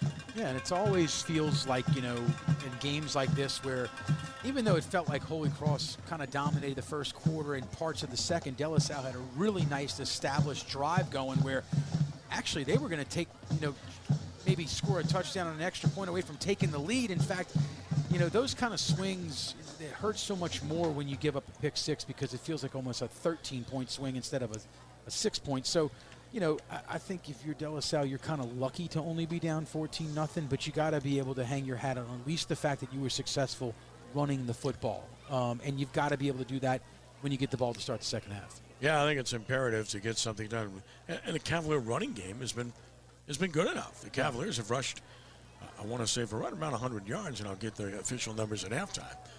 And they haven't had the ball much, but the passing game has been a totally different animal. No, it just hasn't happened. Too many mistakes, by the quarterback. Just bad decisions more than anything else. I mean, they say, if you don't have it, don't force it, especially on a drive that's been established already where you feel like you at least, if nothing else, would have a field goal opportunity, and that got taken away by the pick six. So we'll see what happens with that. Uptown, there's a new way to start your morning. Shug's Bagels is now open at 7505 Maple Street. Kettle boiled, baked fresh daily, and stacked high into sandwiches that hit the spot. They serve the classics like the bacon and cheese, the fresh lox, the crispy chicken cutlet sandwiches, or bagels by the dozen with plenty of cream cheese options. Shug's Bagels are fresh, fast, and delicious. Open 7 days a week from 7 a.m. to 3 p.m. at Shug's Bagels at 7505 Maple Street. Haven't been? Should go. Enjoy it. All right, halftime here at Tad Gormley Stadium, where the Holy Cross Tigers have a 14-0 lead over the De La Salle Cavaliers. Ken Trahan with Jonah Keller on what's turned out to be a pleasant night here in City Park. Glad you're with us, and we will take a time out here. And we'll be back with our halftime show. We'll get you caught up on stats about upcoming schedules and much more as we continue on. As we are part of a simulcast here on 106.7 The Ticket and CrescentCitySports.com. The De La Salle Alumni Association Board would like to congratulate the Cavalier football team on another season as the Cavaliers bid for the state championship as part of our continuing excellence on the Avenue. We hope all of our proud alumni will update their contact information at DeLaSalleNOLA.com so we can celebrate another successful season together. Just click on Alumni at the top of the page for more information. Thank you for your support. Go Cavs. Lead on 5300. Finding great candidates to hire can be like, well, trying to find a needle in a haystack. Sure, you can post your job to some job board, but then all you can do is hope the right person comes along, which is why you should try ZipRecruiter for free at ZipRecruiter.com/free. ZipRecruiter doesn't depend on candidates finding you. Its powerful technology identifies people with the right experience and actively invites them to apply to your job. You get qualified candidates fast. So while other companies might deliver a lot of hay, ZipRecruiter finds you what you're looking for. The needle in the haystack. 4 out of 5 employers who post a job on ZipRecruiter get a quality candidate through the site within the first day. ZipRecruiter, the smartest way to hire. And right now, you can try ZipRecruiter for free. That's right, free. Just go to this exclusive web address, ZipRecruiter.com/free. That's ZipRecruiter.com/free. ZipRecruiter.com/free. De La Salle High School at 5300 St. Charles Avenue in Uptown New Orleans is a private Catholic co-educational school which serves students in grades 8 through 12. De La Salle is a dynamic, innovative Catholic school preparing young people of varied backgrounds and abilities to develop spiritually, intellectually, physically, and socially for life in a global community associated with the LaSallian mission in the tradition of the Christian Brothers. De La Salle offers outstanding college prep programs with growth opportunities for a lifetime. Their success is our mission. De La Salle, lead on. Visit DeLaSalleNola.com.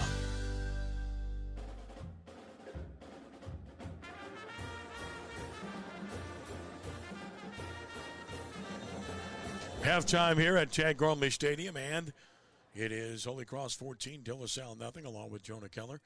I'm Ken Trahan, and you've heard the commercials for open house for De La Salle coming up. You got Spend a Day. Of course, you got so many great events. You got homecoming, and make sure you check it all out. We've had the commercials running for you, but you have the opportunity to check it out as well, and we hope you will. DeLaSalleNola.com is the website. And go there, and you'll find all the information you could possibly want. Upcoming schedules, Holy Cross has a big rivalry game next week against Chalmette right here at Tad Gormley Stadium. The Owls come here for a big showdown. Chalmette's a good football team. Holy Cross opens 9-5-8, play against Carr. Nice way to start. Get a chance to play Carr right away. Wow, that team is so good. Yeah. Then Holy Cross renews its great rivalry, the Great American Rivalry game with Jesuit here at Tad Gormley. And, of course, we'll have that one as we always do at CrescentCitySports.com. Holy Cross then plays John Curtis on October 10th before taking on Warren Easton on October 18th. Archbishop Rummel on October 24th. Tigers then have St. Augustine on November 1st, who's a really good football team. And then close with Brother Martin on November 7th here at Tad Gormley Stadium. The Cavaliers next week will travel to Hunter Stadium to play at St. Paul's. Then they go to LaPlace to play at St. Charles Catholic. Then it's over to Joe Zimmerman Stadium to play Archbishop Shaw. So a very tough pre-district schedule. Then the district begins against Sophie B. Wright, followed by Landry, Booker T. Washington, John F. Kennedy. Big game on November 1st. We'll have that live here on 106.7 The Ticket. And then on November 7th to close out the regular season against Livingston Collegiate. That's the upcoming Cavaliers schedule. And, of course, this De La Salle football program has been there, done that, been in the title game on many occasions. 1961. Got to the title game, and, of course, in recent years, 3 times, in 2017, 2019, and 2020. So this is a program that has been there and done that. Holy Cross, state champions in 1945 and in 1963. Tigers runner-ups 3 times in 1934, 1949, and 1967. So both of these programs have great histories, and both of them are looking to, quote-unquote, return to glory. Of course, a couple of years ago, Holy Cross was a top seed in Select Division I, got to the quarterfinals and lost to Acadiana in that particular game. But it's a tough haul for the Tigers because of the league that they play in. Man, that is just you talk about a difficult league. That's about as difficult as it gets when you're talking about playing in that district, the 9-5A. You know, ever since first John Curtis Christian entered, then the Carr Cougars and Warren Easton Eagles entered, and you throw those guys in with the Brother Martins, Rummels, and Jesuits of the world, and Holy Cross, man, that's a tough league. It almost feels like there's not a week where you feel comfortable. You know, it's well, like you never do. Yeah. Well, another thing about it is, Ken, I think it's all about depth. You know, and you look at the sidelines of like the Jesuits, Brother Martins, and you know they got 100 and something kids on the sidelines. So, and I talked to Coach Jarrett about this a good bit. You know, De La Salle probably dresses like 60 guys, and you know if your offensive line, you know, you get a couple guys go down, I think your biggest problem with a smaller school like a De La Salle is you don't have a senior or junior even stepping in. You might have a freshman, you know, and I think if you're going to make that run to the playoffs and beyond, you got to have depth. And, you know, you can't just rely on starting 22 guys and thinking you're going to have those guys at the end of the season. You got to rely on some experienced backups, and that's sometimes a problem with a school like Holy Cross too. You know, there's really good skill players that you mentioned a couple years ago. Those guys could fly and spread the field. And you know, they say, you know, 2 things travel: is a running game and a good defense. And Holy Cross has that. I think they do have an established running back and a pretty good defense. So I think they could make some noise. The problem is Carr. I mean, right. Look, you know, and not only that, but Holy Cross has a good quarterback now. Yeah, they have a good quarterback. To Southeastern. Yeah. So I think that's a big difference with this team this year. The problem is it's not just cards, the league they play in, because those teams, St. Augustine is St. really good. Yeah. John Curtis Christian is good. We know what Archbishop Rummel's been. Yep. And Brother Martin is. We know what Brother Martin's been. Just good football team. Jesuit's tough. Yeah. I mean, it's every week is a massive grind. Yeah. And you have to stay healthy. I think that's the biggest thing in that league because of the physicality of it all on a week-to-week basis. And for De La Salle, it's the opposite because, and this is not to criticize the district, but that's why the Cavaliers have to play such a difficult pre-district schedule. You've got to create the ability to get the power rating up because if you want to get a playoff seed and get a home game, at least one, you've got to have a tough enough schedule. Of course, when you do that, you got to win a couple of games there too, and that's hard to do when you're playing the defending state champion Central on the road, Holy Cross here, then St. Paul's, and then St. Charles Catholic, who's won multiple state championships recently, and then Archbishop Shaw, who's a defending state champion. So you got to find a couple of wins in there if you can. And if you do that, then you're probably on your way.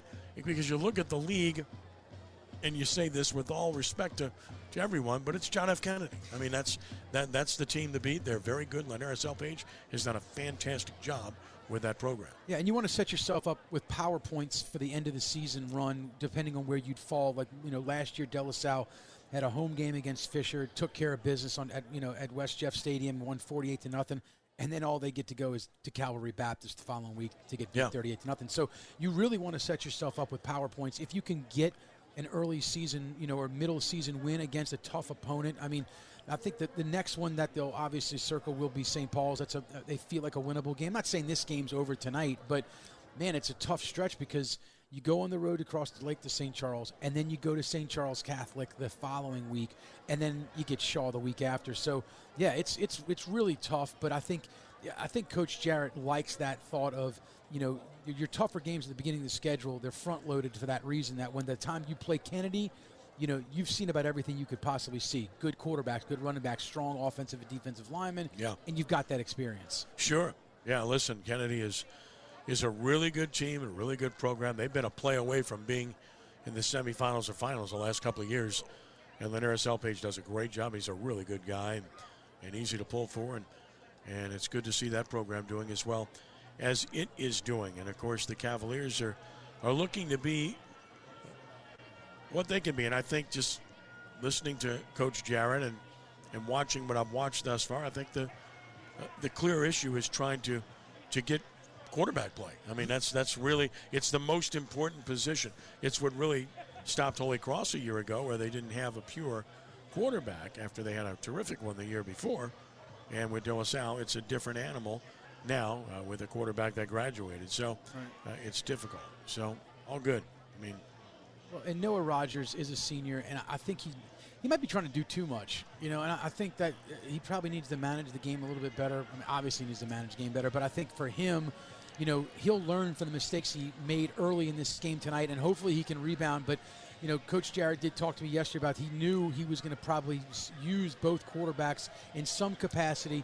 We haven't seen Valentine try to break one and run, but I know last year when he did get some chances, he showed some speed and vision and being able to do that. Tonight, the Holy Cross defensive line has just been in the backfield, so he hasn't found much space to run. No, he hasn't. I mean, again, you look at the first half, and we're going to take a time out here because when we come back, we're going to give you the first half numbers. So here we are at halftime. Holy Cross has a 14-0 lead over De La Salle here at Tad Gormley Stadium.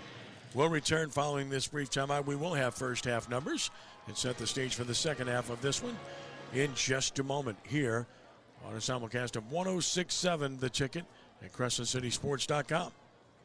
De La Salle Open House is set for Tuesday, October 28th from 4 to 7 p.m. Come see all that De La Salle has to offer in its proud Christian Brothers tradition.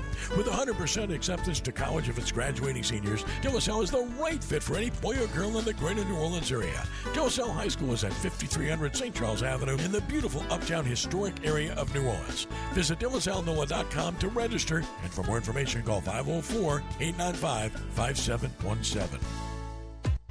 If you're 55 or older and into that whole saving money thing, T-Mobile has an exclusive phone and internet bundle just for you. Right now, get 2 unlimited phone lines plus 5G home internet for just $30 each per month with AutoPay, plus taxes and fees.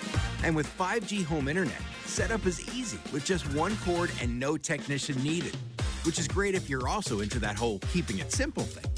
Switch now and experience the best mobile network in the U.S. Visit your local store to start saving. T-Mobile, it's better over here. Based on analysis by Ookla Speed Test Intelligence data Q4 2024 to Q1 2025. Ookla trademarks used under license. Unlimited on our network. Customers on voice plan may notice speeds lower than other customers and further reduction if using more than 50 gigs a month due to data prioritization. Video streams and SD on this plan. Home internet pricing after $20 a monthly bill credit plus $5 per line without autopay. Debit or bank account required. See 5G device coverage and access details at T-Mobile.com. What does it mean to be New Orleans' very own? It's about being raised in your city, reporting on your concerns, sharing stories from neighborhoods where you grew up, on falling down and getting back up. It's shining light on tough issues, doing something about it to move New Orleans forward. It's not easy, as we fight your fight, serving the community we love, making sure our viewers know they are, and we are, New Orleans' very own. Catch WGNO News at 5, 6, and 10, New Orleans' very own.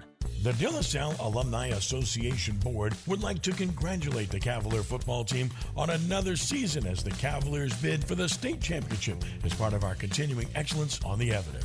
We hope all of our proud alumni will update their contact information at delasallenola.com so we can celebrate another successful season together. Just click on Alumni at the top of the page for more information. Thank you for your support. Go Cavs! Lead on 5300.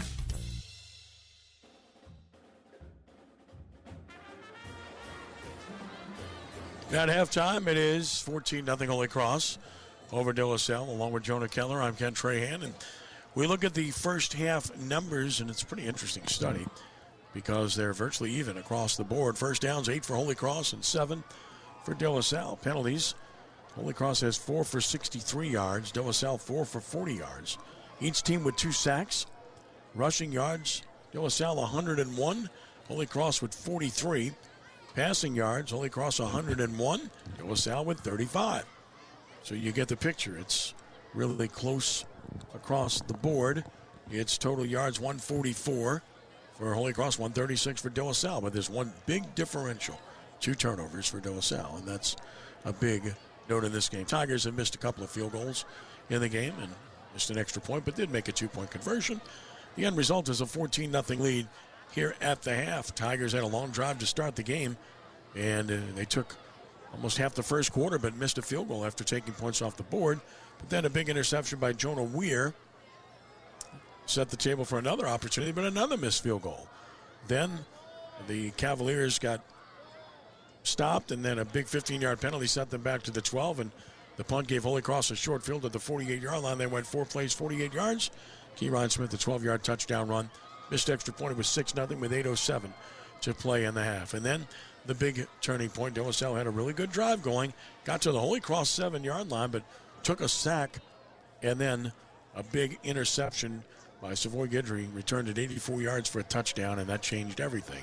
2-point conversion by Ferria was good, and Holy Cross takes a 14-0 lead as we head to the break. So, again, numbers can sometimes tell the story. Sometimes they tell a lie, and this one was a little bit of a lie because the numbers were about even. But again, the one number that wasn't was turnovers, and Holy Cross really controlled the first half, and yet De La Salle was in prime position to take the lead late in the first half. First and goal at the 7-yard line, but trying to pass play didn't work, got sacked, and then another pass, and it's interception and return for a touchdown. You know, Holy Cross last year had trouble throwing the ball, as good a running back and running backs as they had. De La Salle's got good running backs and can run the ball this year, but struggling to throw it. So it's kind of a comparison that's pretty interesting when you look at last year's Holy Cross team and this year's De La Salle team. Yeah, and you feel like too if you're De La Salle, you can hang your hat on the running game.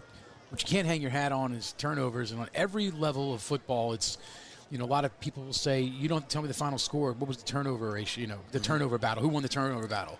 That usually indicates who's winning the ball game at the end, and that's exactly what's happening tonight. Is De La Salle threw an interception early and gave Holy Cross really good field position, and then they threw the pick six when they were inside the 10-yard line or inside the 20-yard line. Either way, they were in the red zone. So, but I feel like if you're De La Salle and you get the ball to start the second half, it's a really big deal to, if nothing else, reestablish that running game again. I mean, your offensive line was doing a pretty good job of pushing the Holy Cross of defensive line off the ball to give your running backs some room to run. They ran the draw effectively. They were able to get the ball to the outside.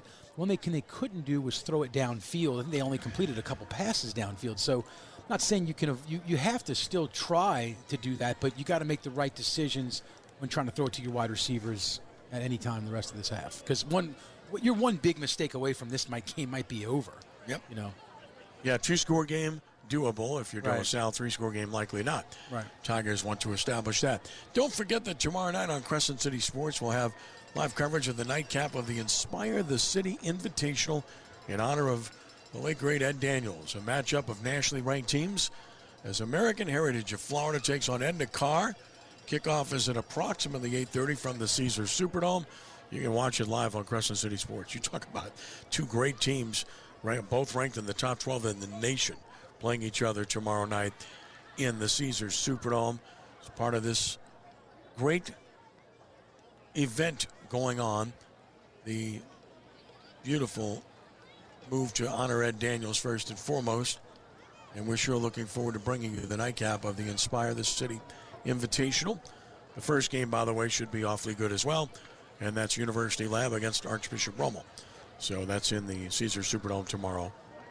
And get there if you can and watch the stream of Carr and American Heritage Academy as well. You want to see some great athletes and great football, you might want to watch that one. I think last time I counted, they got like 18 kids that have major offers on those teams. And Ken, I was going to say, I wish we used the Superdome more maybe. I mean, there's not that many. We have a lack of stadiums in this city as it is. And for Friday night, and the Saints do play at home on Sunday, but that's not a problem. I think it's, you're able to use the dome, and I'm sure that's maybe some kind of contract with the LHSA. I'm not sure how that works. No, it's a cost issue. It's just it's prohibitive. It's very expensive to do it. Yeah. And in this particular case, got some sponsors to help absorb the cost, thanks first and foremost to the All-State Sugar Bowl for stepping up and getting behind it. And the All-State Sugar Bowl is the champion of prep sports in Louisiana, amateur sports, period. And Kane thanked him enough for stepping up. And others stepped up to help out because the cost is very significant and you just can't afford to do it. Yeah. That's what it boils down to. And then it becomes a matter of a budget, too, and you got to pay to park. And the cost for the ticket is higher than it would be for a game, for instance, here. And all of those considerations, and that's not a criticism at all, it's just a statement of fact. Right. So it's a cost situation. But you're right, with the stadium availability, it would be nice. Just like it was nice to have Yeoman available for a while, but now that's become prohibitive too cost-wise, so that's why that hasn't happened. So, again, the options are just not there. It's a blessing for the schools that have their own campus stadiums, and, boy, that is such an advantage and such a blessing for those schools. But obviously that just isn't the case with most of the Orleans and Jefferson Parish schools who have to share stadiums all the time. In Uptown, I think it's Lusher and Willows School and Newman. I don't think that's about it. So there's not a whole lot of places to go. In fact, even when they start playing, 8th and 9th grade in JV football, every field's taken in the city again. That's right back at it. So there's quite a few games, that they'll play on Thursday night. People ask, they play on Thursday? I said, well, yeah. I mean, a lot of these teams kind of have to, especially if you want Tad Gormley. I mean, Tad Gormley is going to get played on Thursday, Friday, Saturday, probably from now on the rest of the season, I would think. And like you talked about, big one next weekend for Holy Cross playing back here again against Chalmette. I'm sure it'll be packed for that. Yeah, they've always played that game at Bobby Nuss Stadium, but they're playing here, and Holy Cross gets a home game in that series. And they got to feel very good about that to be able to get the Owls here, who are a very good team. Chalmette Lakeshore tomorrow night. That's a good game. Two very good teams as well. And, of course, you can always listen to 31st year of Ken Trahan's original prep football report tomorrow night from 6 to midnight. It's De La Salle night on the show, and Graham Jarrett will be with us at Francesca's by Katie's Restaurant at 515 Harrison Avenue. And we look forward to that. And We tell all Cavalier fans we want you there tomorrow night at Francesca's, starting at 6 o'clock. It's a statewide show, 8 radio stations, including here on 106.7 The Ticket. De La Salle Cavalier night tomorrow as part of the original. And Ro Brown and Jude Young will be there at Francesca's, and I'll be in studio for the rest of the show with reporters at 55 games all over the state and updates from those games. And scoreboard from CrescentCitySports.com all night. Winning coaches after games, and then, of course, in the 10 o'clock hour, we have analysis from all over the state. We wrap it up in the 11 o'clock hour by carrying Friday Night Football live on 106.7 The Ticket. So there you have it. Tomorrow night, De La Salle night at Francesca's by Katie's. Hope you'll be there. Finally set for the second half. There were no performances at halftime, but it went 22 minutes. Yeah. It went 20, and then they added 2 more. I'm not sure what that was about. I don't either, but on the high school level, I get it with the bands and dance teams and such, but nobody performed there at halftime. It seems to me just an extraneously long halftime. Yeah, that was a lot. If you're not having anybody performing. And Ken, it's a school night. It is a school night. Yeah. So yeah. Well, we're ready to go finally, and Moore will kick it off, and De La Salle will drop twin receivers deep once again. Williams and Barberin. Tigers covered the first kickoff of the game very well. The second was a touchback. And now Moore tees it up. He takes a long approach, a 9-yard approach. Tees it up on the left hash mark. And here we go. Puts his foot into it, and it's onside kick, and it's going to be out of bounds. So, and there you have it. That's a break for the Cavaliers. Interesting with a 14-point lead that they would try that in that situation. Kind of I guess going for the kill shot. Yeah, right? I'm kind of shocked at that. I mean, with a 14-point lead and the way you're just ended the half, now you're going to give De La Salle really good field position. They haven't marked it yet, but it's got to be close to midfield. Yeah, it looked like around the 45, but waiting to see where they put the ball down. They haven't done it yet. And let's see. Lining it up around the 40, it appears. Well, the ball was touched. It looked like it was touched to me. And I'm not say sure. 39. Okay, so not as good as we thought. No. So they give De La Salle the ball at the 39-yard line. Still good field position. It's on 39 to start the second half. Oh, yeah, you'll take that every time. And now it's up to De La Salle to see if they can capitalize on it. If nothing else, keep your offense on the field. Rogers, the quarterback, slime man right, twins to the right. Motion to the left. Run Lewis. Nice cut. Crosses the 40, 45, first down, 50, running hard. Straight up the gut to about the Holy Cross 49. Well, they've run the ball well. Yeah. There's no question about that. That's a first down and a gain of 12.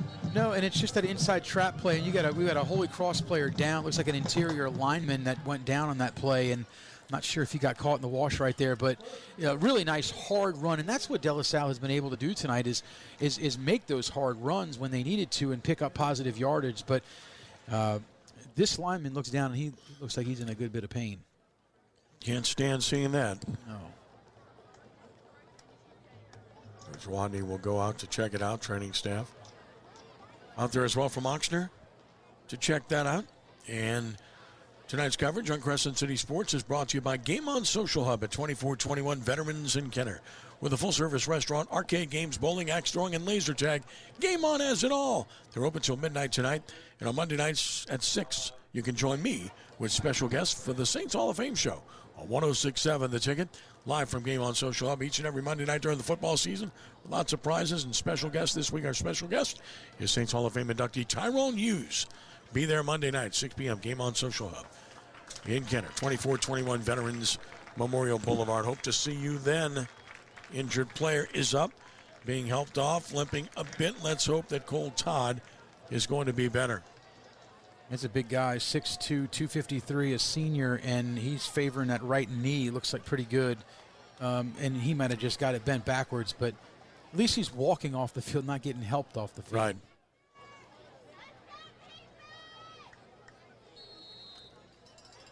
First and 10 at the 49 of Holy Cross. Shotgun formation, snap it. Gonna run it inside.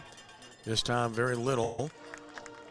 Fighting for 2 yards on the play as Lewis to the 46-yard line. Gonna give him 3 to the 46. 2 consecutive runs to Robert Lewis, and with not as much success obviously, but it's positive yardage, and and this half, De La Salle is starting off with Noah Rogers at quarterback to start this drive. Even some decisions not so great in the first half, but hopefully talked to him in the locker room, told him just to bear down here and do the best he can. 2nd and 7 of the Holy Cross 46. Snap it. Run Eamon Williams right to the short side, and he's hit immediately. Fights forward across the 45 to the 44.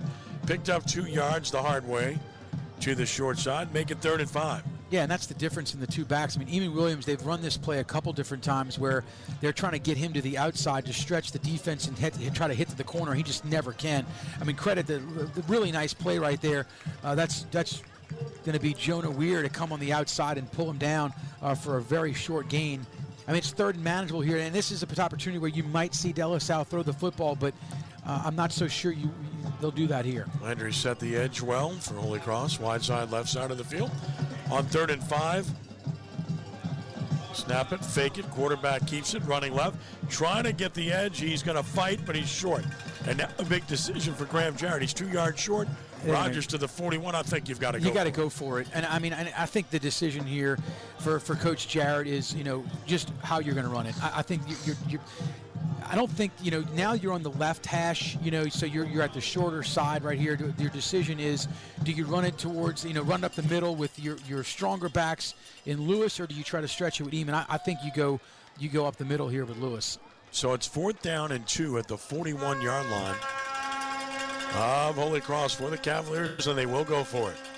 Shotgun Rogers. Slot man slotted right. They got to hurry up here. Play clock to 3 to 2 to 1. They're going to sneak it, and he is pushing. I don't think he got him. I think he's short. He did not get there. He is short, and Holy Cross has gotten to stop. He's about a half yard to a yard short, no question. They tried to surprise him with a quarterback sneak, running up quickly, but didn't get it, I'm sure. I don't know. It's weird because the spot where the ball is looks like it's on. No, I don't think he got it. Yeah. He needed to get right near the 39, and he's at just past the 40. Not there. It's going to be 1st down, Holy Cross. I don't know if I love, obviously the play call, the way you've been effective with running the football right there, but I get it. I mean, it's a wrinkle because you haven't seen anybody go under the center in years, I feel like. So you go under the center and try to hurry it up. You got positive yardage, but you didn't get enough. Not enough of a push to get it. And really, if you're going to make that effective, your running back has to get up behind him and almost do like the Philly tush push and try to push Get the pile. Some help from behind. Right. And I think he went down, before that could even be established. So, look, your defense, if you're De La Salle, has been well read. A 22-minute halftime on top of the fact that, you were able to get off the field last time. So we'll see what they can do here. Varia is in shotgun formation, takes the snap, fakes it, throws the short pass outside, caught. Good tackle right away. As a short 1-yard completion to number 4, Carson to Chupetta, and he's tackled by number 4, Sam Richardson. Sam Richardson does a really nice job right there. He's 5'12", 155, and he just stays with the receiver, makes a nice open field tackle, does a good job of wrapping up for a short gain. So 1 yard, it's 2nd down and 9 from the 41. Under center. Yep. Fake it. Rolling right. He's broken, contained. He's wide open. 45-50, 45. Holy Cross with another big play from the quarterback, Faria. And what's happened is De La Salle's whole defensive game plan is to stop Kieran Smith. And every play fake, they're going for him. And Faria's gotten the edge several times. Yeah, and that's a great call right there for Holy Cross because you baited him into thinking you were going to run that ball to Smith, and all he did was find the outside for a big chunk play.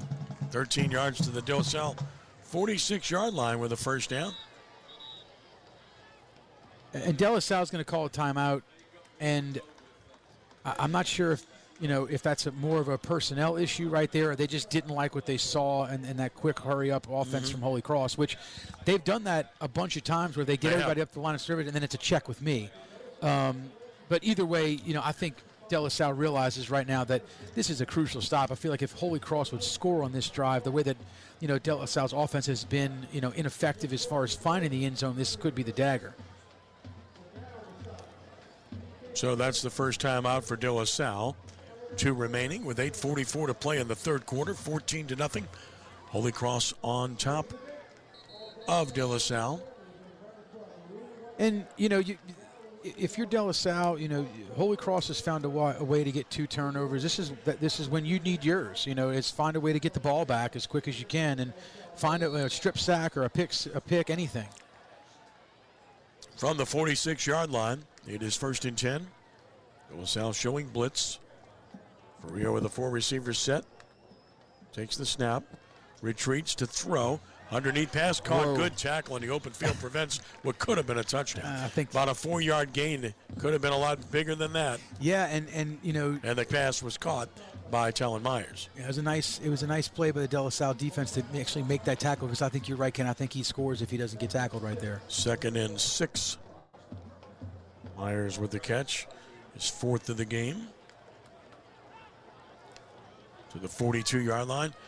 Rolling right, Faria's broken contain again. 40, 35, and 30-yard line out of bounds.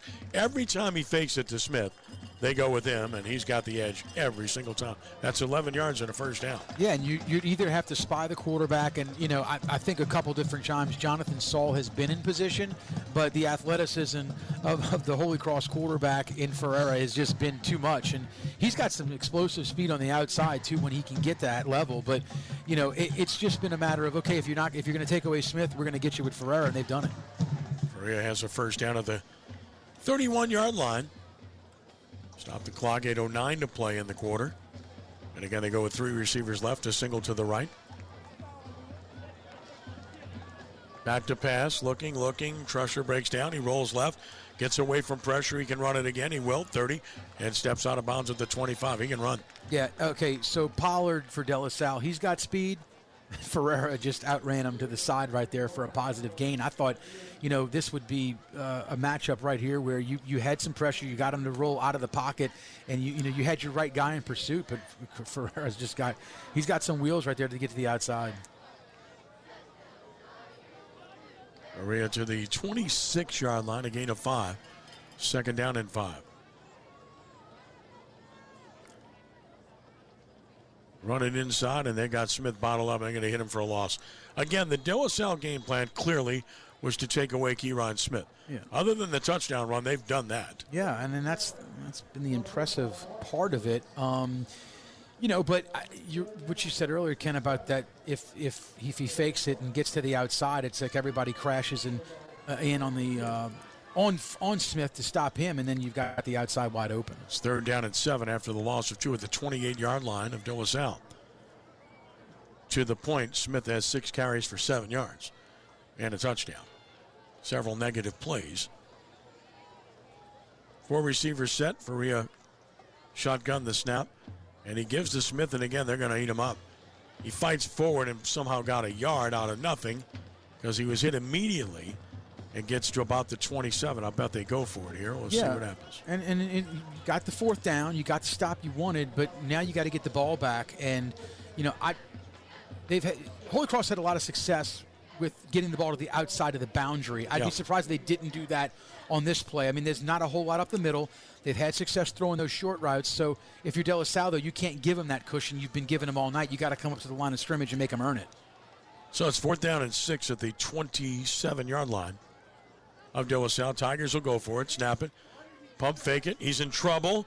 He's being chased right. Whole bunch of maroon shirts, and they throw it away anyway. So De La Salle has gotten to stop. Great job not going for the fake there, and with great pressure on Faria, and they get the stop. The Cavaliers stay in this game. Yeah, and look, Faria, I mean, we're up here with the Holy Cross coaches. I think that one might have been a busted play if I heard that right. Yeah, but probably. I think that, right. But look, Faria did the right job right there, not trying to force that ball. I guess, throwing it downfield would be as good as a punt if it got picked. But, you don't want to fumble it, obviously, either. So you want to protect it at all costs. And you've got a 14-point lead right now. So, yeah, De La Salle does get the ball back. But they got a little ways to go right now going from their own 27.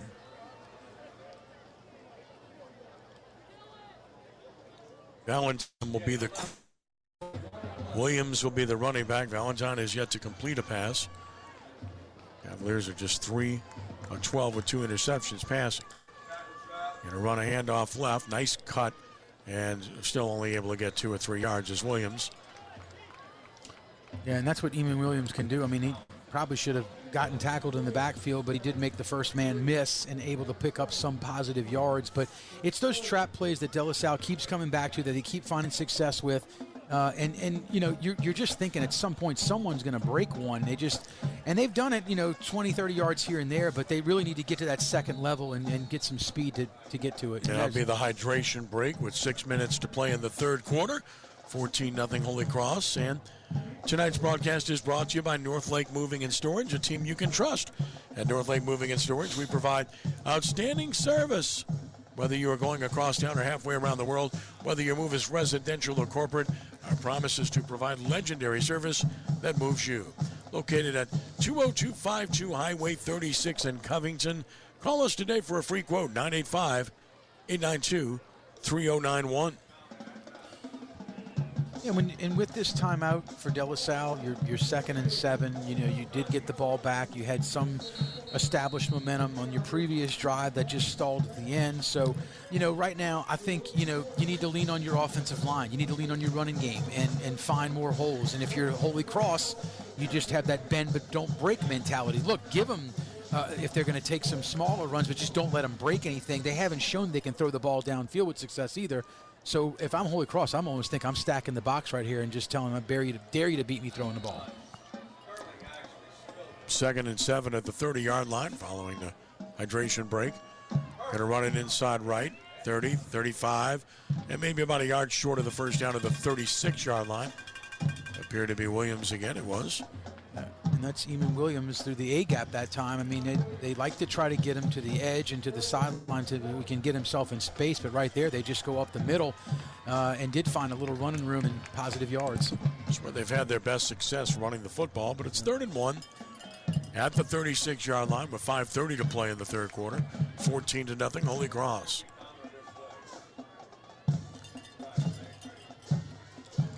Motion left. Run it inside left, first down and more. Williams with a burst of speed across the 45. He's out to the 47-yard line. He's got 11 yards. He's got a Cavalier first down. And this is reminiscent of the drive previously in the second quarter where they established the run game and they were moving the ball effectively, and it looks more like that. If you're going to throw the ball, you have to be really particular about how you do it. If it's going to be to a receiver that's, runs a short route or runs some kind of route where he's trying to find a soft spot in the zone, but throwing it into coverage, forcing the ball right here is the last thing you want to do. At the 47-yard line, 1st and 10. Snap it. Run it left across formation. Good offensive line push across midfield and get to about the 47 of the Tigers. That's another gain of 6 yards. As this time it was Robert Lewis. Yeah, and Robert Lewis, he's a little bit more of the bruiser back, and he looks like he's going to either check out of the game, and in comes Charles Irvin III, a junior running back, 5'7", 185, so he's a little bit of a bulkier back. But, again, they haven't thrown the ball on this drive. They've had success running it. I just say until Holy Cross says they can stop it, you just keep doing it. 2nd and 5 at the 47. Motion across left. Snap it, run it with Irvin. He's hit immediately and dropped. So he got hit immediately, had no chance because Max Landry was there. Yeah, and that's exactly what Holy Cross wanted to do right there, is eventually sniff one of these plays out where you can get him stopped in the backfield, and that's exactly what Max Landry did right there. I think you're trying to get a kick-out block by number 11, Ryan Lewis, and he wasn't able to get to that spot where he needed to, and, Max Landry blew up that play for a loss. But this is a big 3rd down now. I don't know if now the way the clock's running, I think Coach Jarrett probably goes for it on 4th down, whether they get this, or not. But, you want to keep your offense on the field and keep this drive going. 3rd down from the 48-yard line and 5 yards to go. Snap it and hit in the backfield and drop for a big loss on the play at midfield is Irvin, as the Tigers were all over that. Great job defensively Holy Cross gains up with a run in this. Max Landry again, who's the first man there. Yeah, and I think because they lost yardage, they have to punt it. I think if you would have picked up any kind of positive yardage, you would have gone for it. But the snap was high to start. That throws the play off by, a half a second. And then, credit Max Landry again. I don't know if there was a kick-out block that was missed there, but either way, he blew it up and for a loss. And now Holy Cross will get the ball back, and with, the field position won't be the thing right now. It's the matter of getting De La Salle off the field. Punt formation. Rogers. Deep man. Myers. Fielded on a bounce at the 15, 20, 25, 30. 35, 40. He's wide open at the 45, 50. 55, 40. Knocked out of bounds. Big return by Talon Myers. As a flag, it might be a block in the back, although... Which could move it back, but it's near midfield. Yeah, it was a nice run. Mm-hmm. In fact, I'm not sure. I thought there was a block in the back before that. And I mean, obviously, any referee can throw the flag at any point, but right.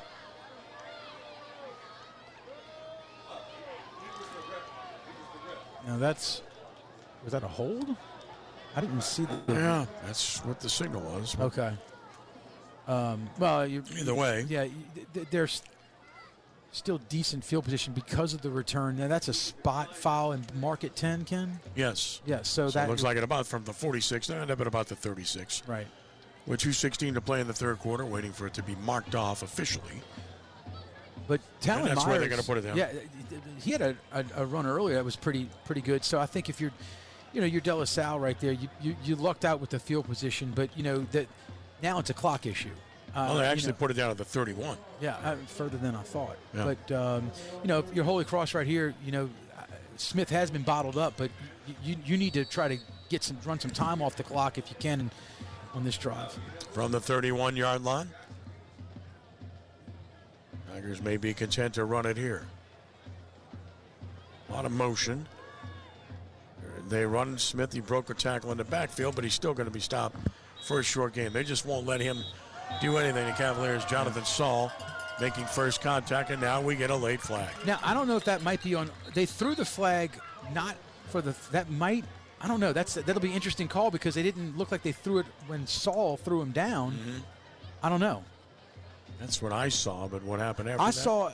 Don't know. Yeah, and the referee's pointing and the direction of De La Salle, but hasn't told us yet. No, we don't know yet.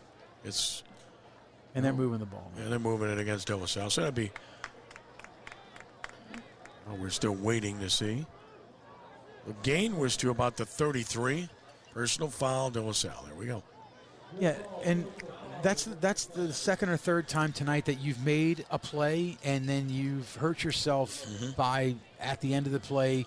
Noah Rogers did it earlier when he pushed the receiver on the end around and gave him 15 more. And then this play, you had a stop for loss and you give him 15 yards. I mean, I don't know. I think that these are all teachable moments, obviously, but this is a crucial point in the game where you need to get the ball back. And now the clock's running under 2 minutes, and it's first and 10 for Holy Cross. So put it at the 47 now. Great field position for the Tigers with minute 50 to play in the third quarter. Holy Cross up 14-0.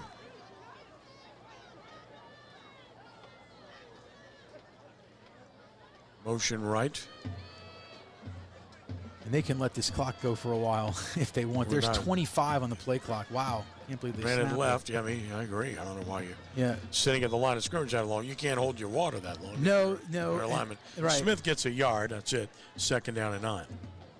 Yeah, and the pre-snap motion, we're seeing more of that in the second half, and I think that's just trying to see if you can get De La Salle to jump or be out of formation when you do go to snap it. But either way, it's effective enough because they're keeping the ball, and even though De La Salle kind of gave them the 15 yards on that previous penalty, but now it's just running the clock. Second and 9 at the 48-yard line, under a minute to play in the third quarter. Snap it, wants to throw it. Faria throws the underneath pass and incomplete. Reading it beautifully and undercutting the route for De La Salle was Malachi Jackson. Tried to get it to the familiar receiver in Talon Myers. Yeah, and it looked like it could have been a pass interference, but he was going for the football. That's why they don't throw the flag right there. And I think if he's maybe a step to the right, he actually might pick that and go a while. But he I think when he ran into Myers, that's actually what threw him off from intercepting it. So 3rd down and 9 yards to go from the 48-yard line. Snap it. Looking, throwing, middle, caught beautifully, 40, 35. Myers fights inside the De La Salle 30. He's down to about the 29. Great throw, good catch and run. First down for Holy Cross as 23 yards on the completion. And Ferreira proving right there, if he's got time in a pocket, in a clean pocket, he's going to throw a strike, and he just did just that. Quick snap, throw the slant, incomplete. In and out of the hands of the intended receiver. And it will be 2nd down and 10. Yeah, that's a quick get to the huddle, try to get another play off while De La Salle defense is not set, and that would have been a positive play right there had he hang on to that football. Maybe a little bit too much zip on it, but either way, it does stop the clock. So that's the only positive for De La Salle right now. 2nd down and 10. In trouble, Faria gets away from one. Rolls right, has room, 25-20. Boy, he is quick, he's elusive, he's smooth, he's good. I've seen a lot out of this guy tonight. And look, I mean, Salle he's not going to watch this film tomorrow and be happy with the amount of times he has had an opportunity for a big sack. And instead, now you got 3rd and short. It could be 3rd and 14. And 3rd and 1 at the 20. 20 seconds to play in the 3rd quarter. The Cross does not have to run a play here. The clock needs to start. And it's not. I don't know why it isn't. That's the second weird. Yeah, I don't understand that. They didn't pick up a first down. It wasn't an incomplete pass. And it's still, they got to blow the whistle and do something because it should be the end of the quarter. It should have been, but for some reason they stopped the game clock. And it's instead they'll run a play. And this is going to break a tackle on another, and Smith breaks another inside the 10. Smith's all the way down to about the 6, and a 1st and goal to the 6-yard line, and the clock just started. I don't know who's running the clock, but they just started it. Well, they're going to have to. Well, this will be the last play of the quarter. Yeah, but the clock just started after he got tackled. Yeah, that was bizarre. And I don't know if usually you'd see coaches jumping up and down. I don't know if anybody was looking at that. And I don't think they were. They might get another play off before this quarter ends. Yeah, I guess they will the way this clock's running. Yeah. Maybe not. 3, 2, 1. End of the 3rd quarter. Holy Cross on top, 14-0. We'll take the timeout. We're back with our final quarter in a moment here on 106.7 The Ticket and CrescentCitySports.com. De La Salle High School at 5300 St. Charles Avenue in Uptown New Orleans is a private Catholic co-educational school which serves students in grades 8 through 12. De La Salle is a dynamic, innovative Catholic school preparing young people of varied backgrounds and abilities to develop spiritually, intellectually, physically, and socially for life in a global community associated with the LaSallian mission in the tradition of the Christian Brothers. De La Salle offers outstanding college prep programs with growth opportunities for a lifetime. Their success is our mission. De La Salle, lead on. Visit DeLaSalleNola.com. You put together your budget for your business, and you didn't include advertising because you don't think you can afford it. Did you know radio regularly reaches consumers within 2 hours of their largest purchase of the day? Can there be a better time to reach customers than on their car radio while driving? I'm Ronald Simmons, and I can help get your business in front of potential customers with our highly effective digital, mobile, and social solutions. Let's put an affordable marketing plan together. Go to theticket1067.com and click Advertise with us. That's theticket1067.com.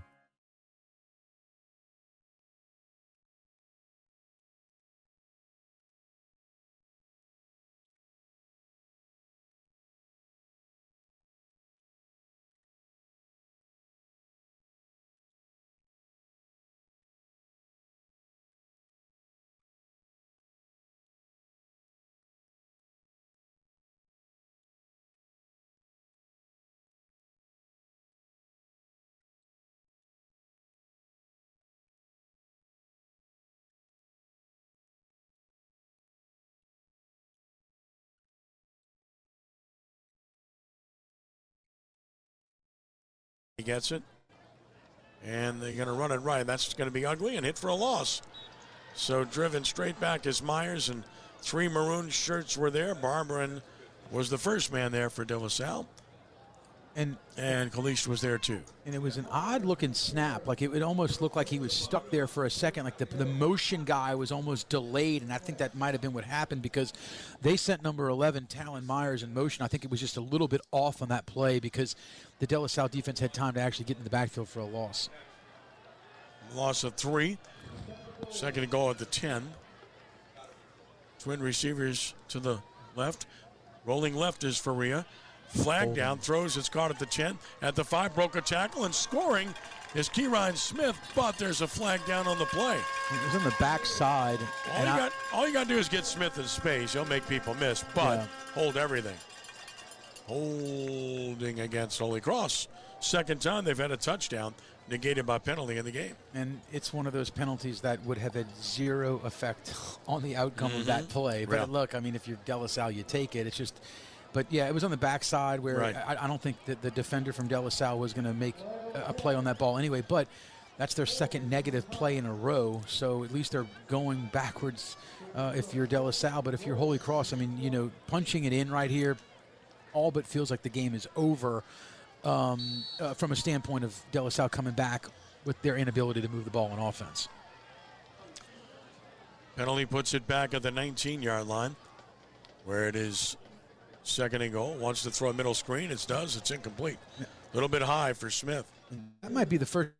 That's the screen tonight from Holy Cross, and I kind of like that play call just because of the way that the De La Salle defense has come crashing at the line of scrimmage, almost selling out against the run or trying to get to the quarterback, and that's exactly what they did. And I think Ferrer just kind of put a little bit too much zip on it to the running back, and I think that was Smith. But either way, now it's a third and long, so if you're De La Salle, you got to hold them at least a field goal attempt. As mentioned, it was a middle screen for Smith, thrown high, and it's third down and goal at the 19-yard line with twin receivers left and a single right. 2 setbacks this time.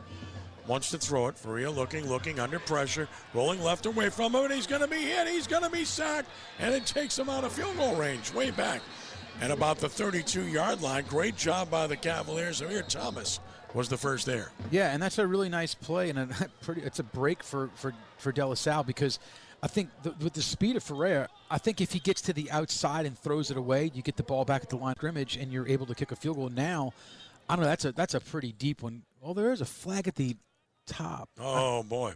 I didn't see that. That's an odd place for a flag to get thrown. I mean, unless it's a sideline. Sideline warning. Yeah. Okay. Yeah. Okay. So they'll pick it up, and let's see what Holy Cross does. Try to pooch punt it here or something. They are going to. Special teams is coming, and that's a field goal. Well, let's see. Maybe not. We'll see. Noel Mora's in there. He's going to try a field goal. This will be 47 yards. He made a 41-yarder with room to spare earlier. No, he's got the leg. I mean, like I said earlier, he almost hit the track after that field goal earlier. So, but if you're De La Salle, learn your lesson. From an angle left, Mora from 47, snap spot. Kick is a line drive, and it's way left. Not close. So they missed 3 field goals, and it's kept De La Salle in the game. 10-19 to play, and it's still 14-0. Holy Cross on top. And you feel like, De La Salle, Holy Cross is letting De La Salle hang around because that, again, I think, Ken, were they first and goal at the start that series, and they ended up all the way back? Yes. Yeah, so, I mean, you had your... They had the 6-yard line, first and goal. Yeah, you had 3 points in your pocket, you felt like, and you went backwards enough to give De La Salle, somewhat decent field position, although I don't know why they get it at the 20. Well, it's automatic. Okay, you're right. Yeah, that's right. Automatic in high school. Right. That's why you kick the field goal. That's right. Yep. So now, I mean, look, you've got the time on the clock is not really the issue right now because you got it back, but you got to put points on the board. First and 10 at the 20. Run it inside. Short yardage for Williams. He fights for about 3. Just make it 2nd and 7. And you feel like if you're De La Salle, you have worn down the defensive line. But if I'm the Holy Cross defensive coordinator, I mean, I don't know why you're not just putting 8 guys in the box. Yeah. Because De La Salle has not proven that they can get the ball downfield. And I think Noah Rogers in the game, he's thrown it more than Valentine. That's not saying much because Valentine hadn't thrown it at all. At the 23-yard line. Snap it. Run it inside right, hit for a loss. Big loss is Lewis. He manages to somehow fight forward and get close to the line of scrimmage. He was at 3 yards in the backfield twice and gets really no gain out of it to the 23. Yeah, and all Holy Cross is doing is they're pushing, their safeties back up, and they're not playing as deep, and their linebackers are cheating a little bit up towards the line of scrimmage. almost because they feel like they know that De La Salle is going to try to run the ball, and now I don't think you're in 4-down territory just yet, just because of the time left, but you've got to get positive yards. You can't go backwards. And I almost think you might have to throw it on this play. 3rd and 7 at the 23, under 9 minutes to play in the game. Snapping, wants to throw it. Rogers does. That might have been a little early. And it's incomplete. Yeah, he was early. They're going to throw the flag. As the intended receiver was contacted, that was Garen Lewis. Yeah, Garen Lewis was it's a route right over the middle, and the throw was there. I think the contact was there before the ball got to the receiver, and that's why they're throwing the flag. Yeah, I mean, it wasn't much contact, but it was enough, and the looks like the back judge is the one who threw it, so he must have saw ahead of the angle on that. So, yeah, that's a big chunk right there. 15 yards. 15-yard penalty. To the 43. 38, I should say, to the 38. New set of downs for the Cavaliers with 8:51 to play in the game. Let's see if they can take advantage of the 15-yarder. Twins to the right, single receiver left. Snap it, wants to throw it and does. It's caught. Good tackle right away after a gain of about 4 on the play by Garen Lewis. And that's Savoy Guidry on a nice open field tackle. I'll tell you, I'm impressed with the cornerbacks for Holy Cross. They have been all over De La Salle wide receivers. I know that the quarterbacks have made some maybe bad decisions for the football, but give credit to the Holy Cross secondary, because there has not been a whole lot of space for the receivers to find any open spots either. No, great. 2nd and 6 at the 42. 8:15 to play. Snap it. Looking, throwing, flat, caught, nothing. Down at the line of scrimmage is Eamon Williams. Yeah, and they're trying to get the ball out to Eamon Williams in some space. I think that right there, Noah Rogers has got to get him the ball quicker. It's almost got to be a catch and throw it. I mean, you almost don't even want to hesitate right there, because I think if you throw it to him a little bit earlier, he might have a chance to make that man miss. Yeah. And get some positive yards, but the throw got there too late. So now you've got another big 3rd down. Yep, it's 3rd down from the 42-yard line, 3rd down and 6. 7:35 to play in the game. Clock a factor. Draw play coming, and there's a big hole, 50, 45, and 40, running hard. Lewis all the way to the Holy Cross 39-yard line with a 1st down, 19 yards for Lewis. And that's where the draw can be effective, because you did throw the football in this drive. And if you don't do that ever, then the defense is never going to trust that you're going to do it. So right there, that's a design draw play, right up the middle. A nice hard run by Robert Lewis, a senior, 5'10", 205. And, you got it. But either way, that you're now at almost 7 minutes left in this football game, and you've got to put points on the board. You almost feel like you got to get a touchdown to keep yourself in this game. From the Tigers' 39-yard line. And another draw play. And finding 4 or 5 yards. This time it looked like Irvin to about the 34 for a gain 5. Down on the far side, and this might work on De La Salle. And on the outside, I believe it will. Yeah, it's going to be a personal foul. Unreal. Yeah, and I mean, that's a lot of undisciplined penalties in this game. And this one's, I think that might be the first one on Holy Cross that well, no, it might be the second one. But either way, I mean, this is a point in the game where obviously you don't want to ever do it, but this is not the opportunity you want to give De La Salle now, with 15 more yards added on and a 1st down. Well, it's a 5-yard run by Irvin to the 34-yard line. And they're going to call it a personal foul after the play, so that is 15 yards. So 15 big yards against Holy Cross. They've got only 5 penalties, but for 78 yards. It's a lot of yardage. Yeah, that's a ton. But the clock continues to run. We're at 6:45 left. Still time if they can score here. Snap it, run it inside. Not much. Gave it all he got and fought for 4 yards. A lot of credit there, but that'll eat clock again. Not sure what they're looking for. De La Salle was... Irvin slow to rise here. He's finally getting up. They're taking a lot of time here. Too much. And, the clock's obviously going to continue to run when you're running the ball, so and you haven't thrown it much. So right now it's like every second's going to count. Either way, they'd like to get a playoff before the hydration break here. That's true. But they got to hurry up here. Right. I don't think they're aware of it. You No. really could save some time here if you get this playoff. Got 4 seconds to do it, 3 seconds. They do get it off. And, of course, they get a flag right away. And I think it happened again. It's going to motion again. Procedure. They go motion, and they start early. And so, yeah, and so that's what they're trying to do is you're trying to move the corner to the other side of the field, but you got to teach the running back that he can't move forward. He's got to stay lateral, and he's not doing that. So 5 yards, and we'll get the hydration break. So let's take a break here. Back in just a moment. 14-0 Holy Cross here on 106.7 The Ticket and CrescentCitySports.com. De La Salle Open House is set for Tuesday, October 28th from 4 to 7 p.m. Come see all that De La Salle has to offer in its proud Christian Brothers tradition. With 100% acceptance to college of its graduating seniors, De La Salle is the right fit for any boy or girl in the greater New Orleans area. De La Salle High School is at 5300 St. Charles Avenue in the beautiful uptown historic area of New Orleans. Visit DeLaSalleNoah.com to register, and for more information, call 504-895-5717. You put together your budget for your business and you didn't include advertising because you don't think you can afford it. Did you know radio regularly reaches consumers within 2 hours of their largest purchase of the day? Can there be a better time to reach customers than on their car radio while driving? I'm Ronald Simmons, and I can help get your business in front of potential customers with our highly effective digital, mobile, and social solutions. Let's put an affordable marketing plan together. Go to theticket1067.com and click Advertise with us. That's theticket1067.com.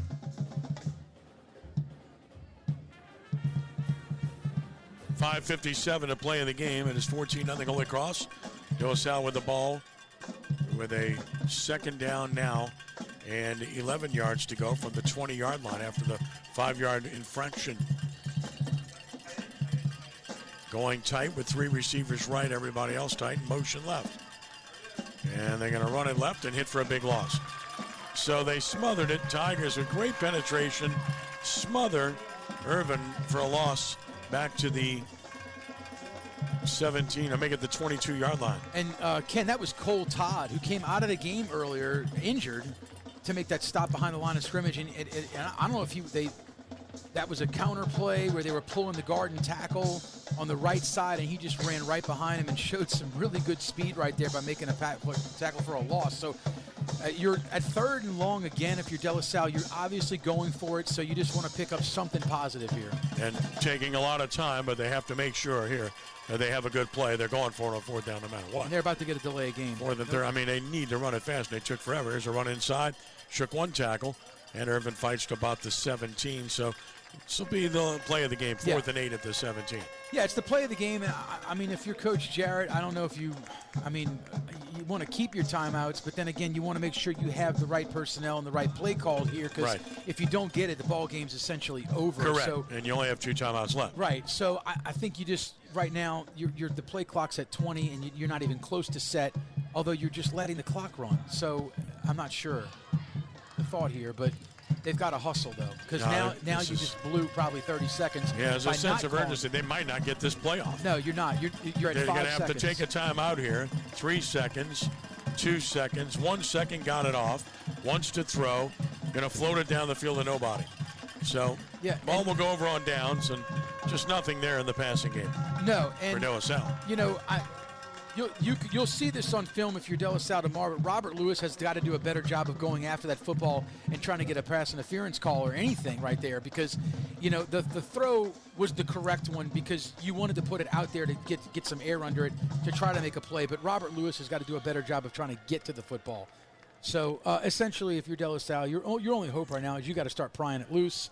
You got to do everything you can to get the football back. Tigers will be in ball control mode here. And all credit to the Holy Cross defense. They've been terrific in this game. They've given up some good hard runs inside by De La Salle, but never any big plays, never. On 1st and 10, Varia. They want to run the ball here. Give it to Smith. That's a good idea. Shook a tackle. Shook another. Look at him run. Across the 20. And he's out near the 1st down at about the 27. Should have had no game, but he's a really, really good player. And I thought he might have gone out of bounds. That'd be the only bad thing he did, but he didn't. He stayed in bounds. That clock's going to run, and now it's going to probably run under It's 30 seconds on the play clock. So in essence, De La Salle, they do have 2 timeouts in their pocket, but right now it's a second and short. So not sure you're going to waste one here, but either way, I mean, if you're Holy Cross, you're just running it anyway. It's a 9-yard run. It's second down and 1. As the clock winds down to 3:40 and counting to play. Holy Cross in no hurry here. Great down to convert here. And Smith in the backfield, shook a tackle, shakes another. Another great run, gets him a first down to the 30. And he just does this on his own. And he'll move the chains with a 4-yard run. Yeah, really effective run right there. Obviously, you don't, want to get taken down in the backfield, and you didn't.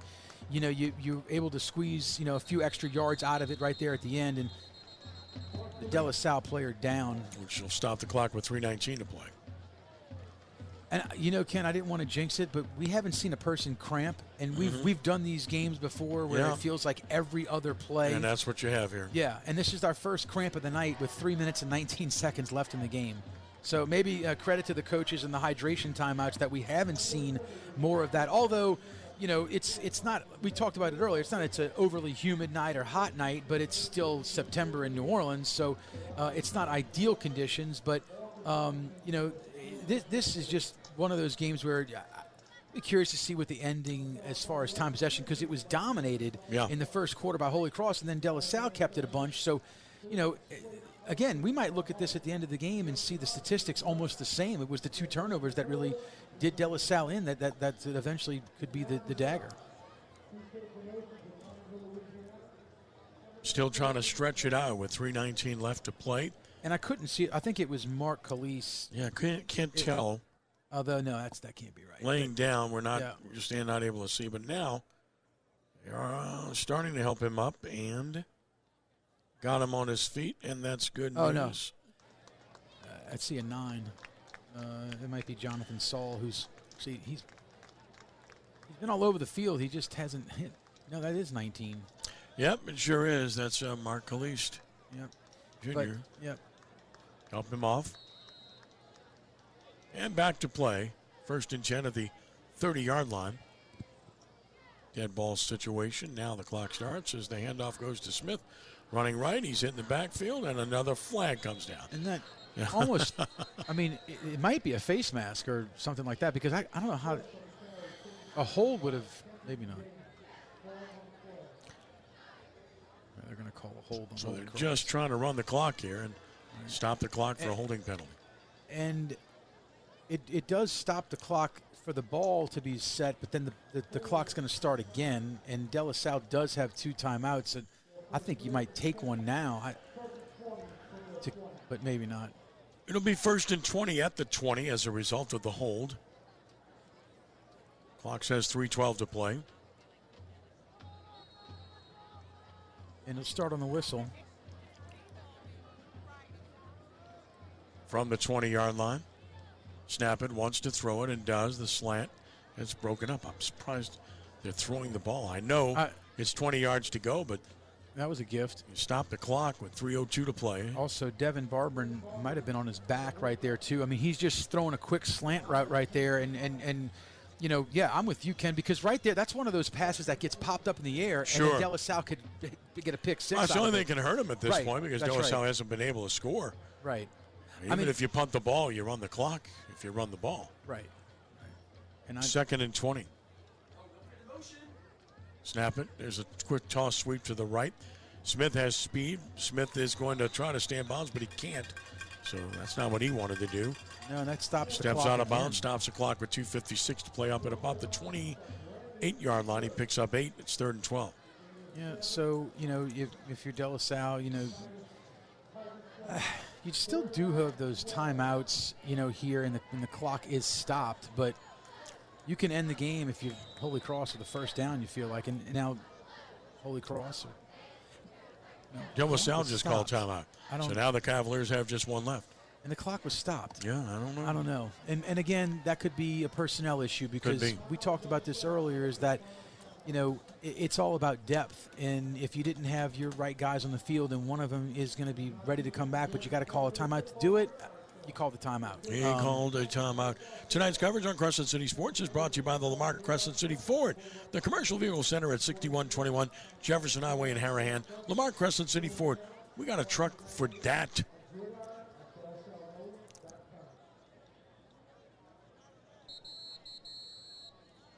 And uptown, there's a new way to start your morning. Shug's Bagels, open at 7505 Maple Street. Kettle boiled, fresh best daily, and stacked high into sandwiches that hit the spot. They serve the classics like the bacon, egg, and cheese, fresh lox, crispy chicken cutlet sandwiches, or bagels by the dozen with plenty of cream cheese options. Shug's Bagels are fresh, fast, and delicious. Open 7 days a week from 7 a.m. to 3 p.m. 3rd and 12 at the 28, and he wants to throw. Maria's going to go deep down the sideline. Jersey grab, caught, touchdown, coming. It's going to count. Jersey was grabbed. He shook it off anyway, and it's going to be a 72-yard touchdown throw to Carson Chapella. And the Tigers extend the lead. And you know, I was going to say earlier, if you're going to throw it, just make it a shot throw, like throw it deep, because even if it would get picked, it's like a punt. So they did it, and they did it successfully. And I'm kind of surprised De La Salle didn't have a safety over the top to help right there, because that's the only thing that could help them. And now there's some extra going on. Don't need that at all. A lot. Stop it now. Please. Ridiculous. No need. I didn't see who started it or how it started. Try not to focus on that at all. Last thing you want to see, there's a Cavalier down on the field. And there's hats and flags and all kind of stuff on the ground. Yeah, so it's going to be a while. They're going to sort this out. With a game that's been decided, and there's no need to get into this. And I don't know what prompted it. I'm not going to speculate. I don't know. No, and I mean, there is a De La Salle player down. He's been he's down way for a while. away from where everything was going Amir on. Thomas, yeah. Right. Now, both coaches are they're talking to the De La Salle, to Coach Jarrett right now. I don't see the Holy Cross coach involved, but nope. They're writing stuff down. Somebody's getting ejected. And they should be. I mean, absolutely. If you had any arms that flew, then right.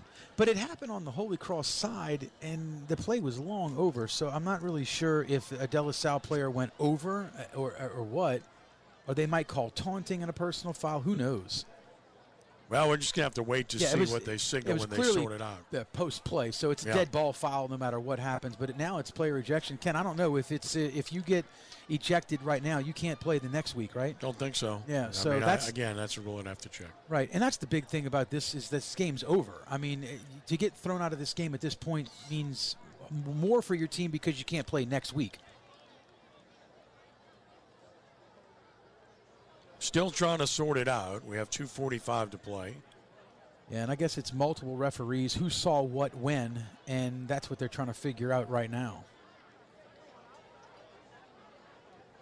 But there's no coaches involved anymore. It's just a huddle of referees talking about what they saw.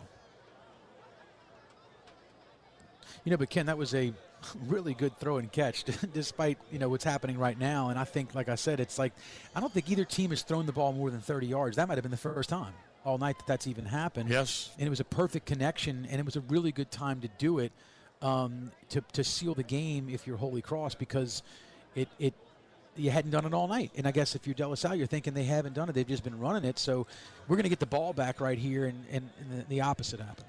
Jacoby Faria, 13 of 19, 201 yards and a touchdown. And he's also rushed for 43 yards on 9 carries and a touchdown. So he has been the man. He's the star of the game. And he makes a difference. I mean, what a difference to have him this year. They didn't have him last year. Oh, yeah. He's a very good player. It's like, every level of it. If your quarterback is the most important person on the field, obviously for offense, but also, if you're figure out what you're doing and you're able to run the offense effectively, manage the game, not make mistakes, you can be very effective that way. Still talking. We still don't know the result here. I should have looked at my clock to see how long this was going to take. Yeah, this is at least 3 or 5 minutes now. Right, easily. The middle of this delay. And again, like we said, if it's just crucial because of ejections in next week, so we're about to find out. Yep. Going to walk toward the De La Salle side, and they're going to explain to Graham Jarrett the situation and who cannot play.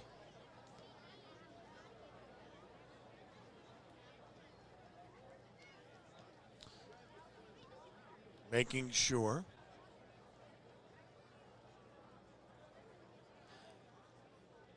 And I mean, the Coach Jarrett would have to be the one to tell him you're done, but I haven't seen anybody do that yet. And Holy Cross looks like no one's getting ejected from their sideline. Doesn't look that way. No, because now their kicking team is coming out on the field, and it doesn't look like anybody's helmet's being taken away. So it's just clearly this is going to be on De La Salle. Even though there was penalty flags thrown, there's nothing been marked off yet because the referees are all on the De La Salle side.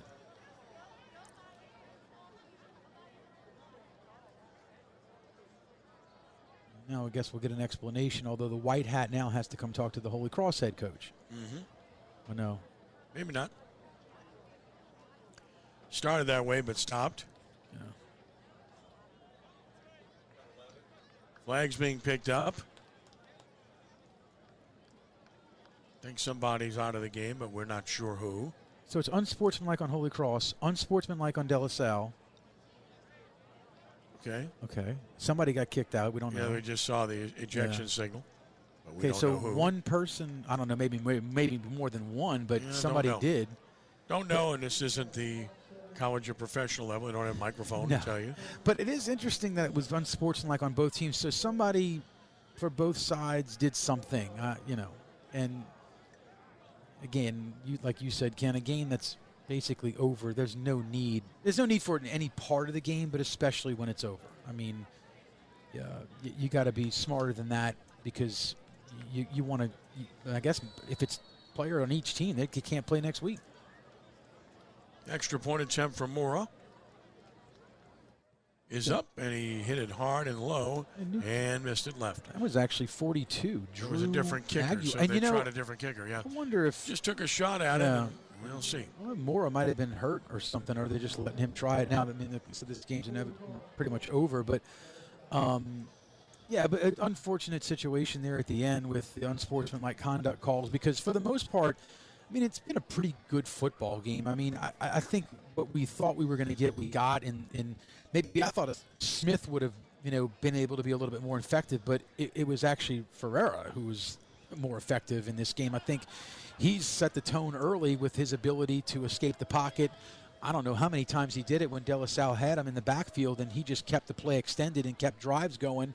And then the Holy Cross defense coming up with big turnovers throughout the game to get the ball back, and that pick six obviously was a huge deal too.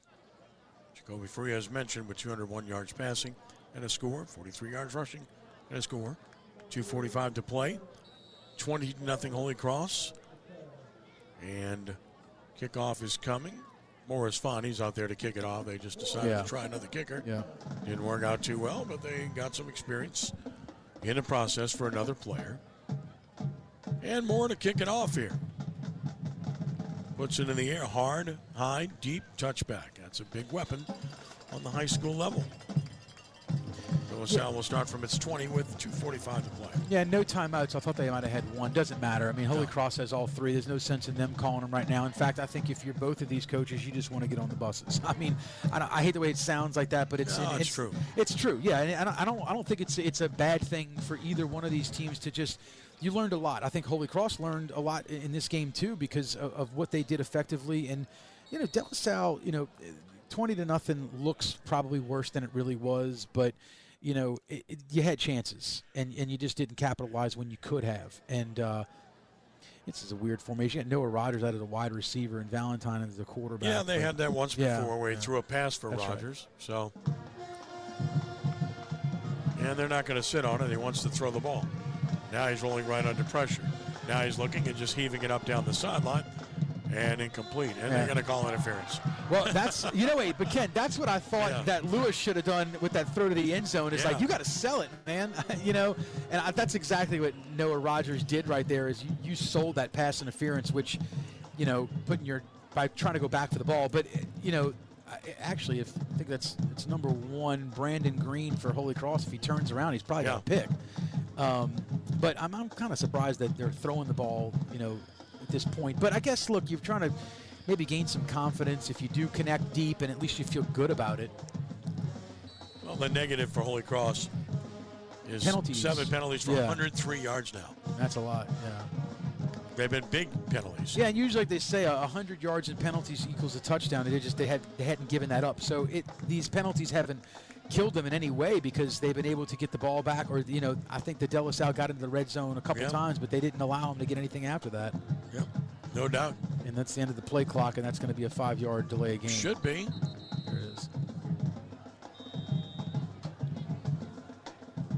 Well, you wanted to see the progress after playing tough last week against Central, but really haven't seen that tonight. No, and I think that there's going to be a lot to dissect tomorrow when you're watching this film because, it's not how much you were outmatched. I think you hurt yourself, and I think that De La Salle hurt themselves against Central too. I mean, I think you had chances in that game. Whether you call it tonight wasn't about penalties. I think it was just more of not taking advantage of opportunities, and you had when it could have taken the lead in the second half, you didn't. And you flipped it, and you threw an interception, a pick six, and but either way, I think there's a lot to gain, even in a loss like this, because, like we talked about earlier, I mean, as tough as this schedule is, you play these games for a reason to learn from it, and they will. But they'll have to learn now with a little bit longer of a break because it's a Thursday night, and you'll have the weekend. Delay a game. Oh, that was the same call. But it was prior. They stopped the clock here, timeout. Right. With 2:37 to play. As this thing is painstakingly trudging to the finish. After looked like it'd be over about 10 minutes ago. Then we had the unsportsmanlike and delay, long delay, and now we have delay here and another timeout. And now the clock starts to run, but they want to throw the ball, and they do, and this will be incomplete. So. And I'll stop the clock again. Yeah, and with 2:27 to play, and this passing game, for lack of a better word, is discombobulated. Well, and I was about to say, I don't know if the formations are set up correctly because the routes that they're running and where the quarterback's throwing the ball don't match. I mean, that one was a clear, like there was nobody there, and I'm not sure. Receivers running down the field. Right, and by the way, let's not make this any worse if they get a pick six here and call it 26-0. So I'd say, just run it, right? Right, run it.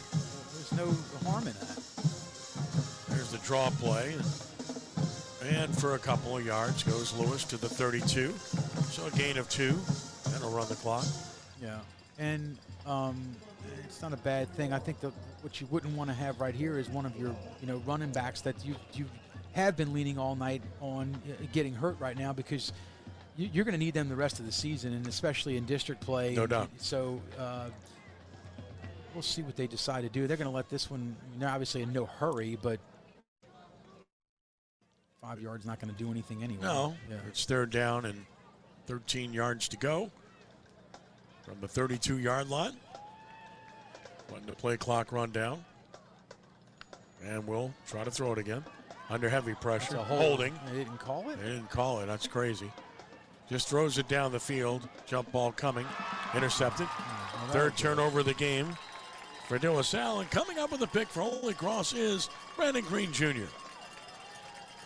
Yeah, you just threw it up there, but, either way, they didn't call a hold either, so that play was kind of busted from the start. But, Holy Cross will take a couple of knees, and there's a De La Salle player down, which that looks like another cramp. And, again, I thought we'd see more of that tonight, and we really haven't. But, yeah, minute and 30, 2 kneel downs, and it's call it a night. And if you're Holy Cross, I think you're pleased with the way that this one ended because to get the goose egg is a big deal. I know when I was playing ball, I think our defensive coaches and head coach were always talking about nobody gets in the end zone, and that's exactly what Holy Cross did tonight to De La Salle.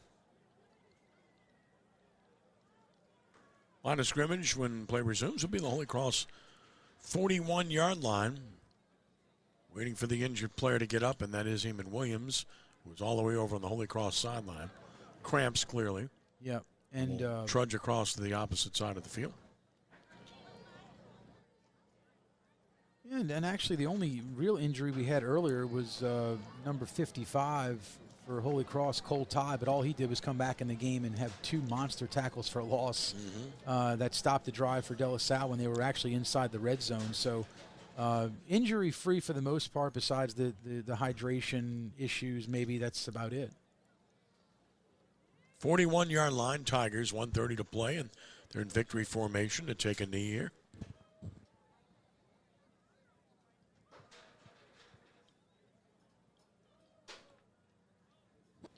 Still waiting for this game to resume. Finally, they blow the whistle, which is a good thing. And there's the knee taken by Faria. Loss of 2. You'll have to do it again. Maybe twice more, but they can expire the clock. Can the Tigers? There's no need to get under center here. Holy Cross just needs to stand around and wait with the play clock at 18. And the game clock has now just hit 1 minute and counting as we march toward the conclusion here. Another knee. Another loss of 2. He'll have to do it one more time. Subtracting yardage from his total, but not worried about that. No, they're going to get out of here with a nice win. I mean, they've had, look, Edie White last week on the road, the way that they won that game. Sure. That's a huge win. It feels good because last year, the Edie White put out Jesuit, I think, in the playoffs last year. No. No? No, Jesuit beat Edie White in the regular season last year. Yeah. Here's your final knee, and that'll be your ball game as Holy Cross will emerge victorious by the score of 20-0 over De La Salle here this evening. Impressive performance by an impressive team. This is a good Holy Cross football team. Yeah, definitely improved over last year. Yeah, I mean, look, this is a team where, like we just said, last week they went on the road, and it's a good Edie White team that they beat, and then they come in tonight and beat De La Salle. And De La Salle is in a position right now where they've got a long road ahead. And so does Holy Cross. But I think for De La Salle, this was a game where, they thought they could have been a little bit more competitive. I mean, 20-0, I don't think it's as bad as it looks. But it's still a goose egg, and you weren't able to get in the end zone. So that's frustrating. And then next week you go to St. Paul's, and you're on the road there, and that's a tough place to get a win. And then St. Charles after that. So this is the gauntlet that we talked about earlier in the game, is that none of this gets any easier. In fact, and not to disrespect anybody in our district, but that's the next time you got a game where you think you can manage and isn't going to be for a while. Yeah. All right, we owe you a break. We'll take that here. Final score 20-0. Holy Cross defeats De La Salle. Back in a moment here on 106.7 The Ticket and CrescentCitySports.com. The De La Salle Alumni Association Board would like to congratulate the Cavalier football team on another season as the Cavaliers bid for the state championship as part of our continuing excellence on the Avenue. We hope all of our proud alumni will update their contact information at delasallenola.com so we can celebrate another successful season together.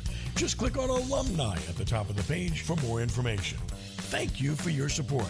Go Cavs. Lead on 5300. What does it mean to be New Orleans' very own? It's about being raised in your city, reporting on your concerns, sharing stories from neighborhoods where you grew up, on falling down and getting back up. It's shining light on tough issues, doing something about it to move New Orleans forward. It's not easy, as we fight your fight, serving the community we love, making sure our viewers know they are, and we are, New Orleans' very own. Catch WGNO News at 5, 6, and 10, New Orleans' very own. Hi, I'm Maria, salon owner. You know the jingle. Now discover the facts about Ozempic, a GLP-1. There's only one FDA-approved Ozempic, made by Novo Nordisk. Learn about the real thing. Talk to your healthcare professional today. Call 1-833-OZEMPIC or visit Ozempic.com to view the medication guide and to learn more about Ozempic. Semaglutide injection 0.5, 1, and 2 milligrams.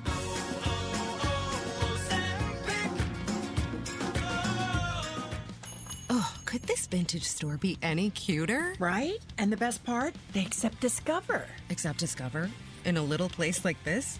I don't think so, Jennifer. Oh, yeah, huh? Discover's accepted where I like to shop. Come on, baby, get with the times. Right, so we shouldn't get the parachute pants? These are making a comeback. I think. Discover is accepted at 99% of places that take credit cards nationwide. Based on the February 2025 Nielsen report. If you're 55 or older and into that whole saving money thing, T-Mobile has an exclusive phone and internet bundle just for you. Right now, get 2 unlimited phone lines plus 5G home internet for just $30 each per month with AutoPay, plus taxes and fees. And with 5G home internet, setup is easy with just one cord and no technician needed, which is great if you're also into that whole keeping it simple thing. Switch now and experience the best mobile network in the U.S. Visit your local store to start saving. T-Mobile, it's better over here.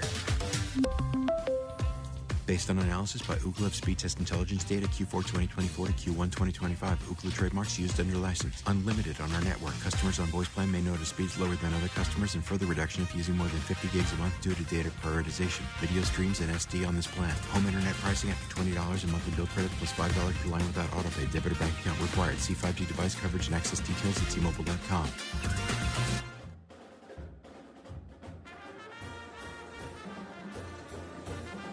Holy Cross wins it by the score 20-0 over De La Salle here this evening at Tad Gormley Stadium. Along with Jonah Keller, I'm Ken Trahan. The final numbers in the game. First downs, Holy Cross 14-13 over De La Salle. Penalties, 7 for the Tigers for 103 yards and 7 for the Cavaliers for 65 yards. 2 sacks for Holy Cross, 3 for De La Salle. 3 turnovers for De La Salle. 2 none for Holy Cross was a big factor. Rushing yards, 179 De La Salle, 94 Holy Cross.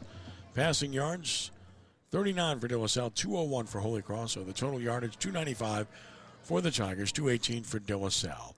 Eamon Williams led the Cavaliers, 12 carries for 71 yards rushing. They just couldn't throw the ball with any degree of effectiveness. 3 interceptions killed them. And, of course, Jacoby Furrier was outstanding, 13 of 19 for 201 yards and a score. And he ended up rushing for 35 yards and a touchdown. Holy Cross wins it 20-0. Jonah, final thoughts? Yeah, I mean, just a frustrating night all the way around if you're De La Salle because you did do some things well, but, at the end of the day, the turnovers killed you, and you're going to learn from that. And then at the end of the game, the unsportsmanlike, things like that, the discipline, things you got to clean up. But you got a long road ahead.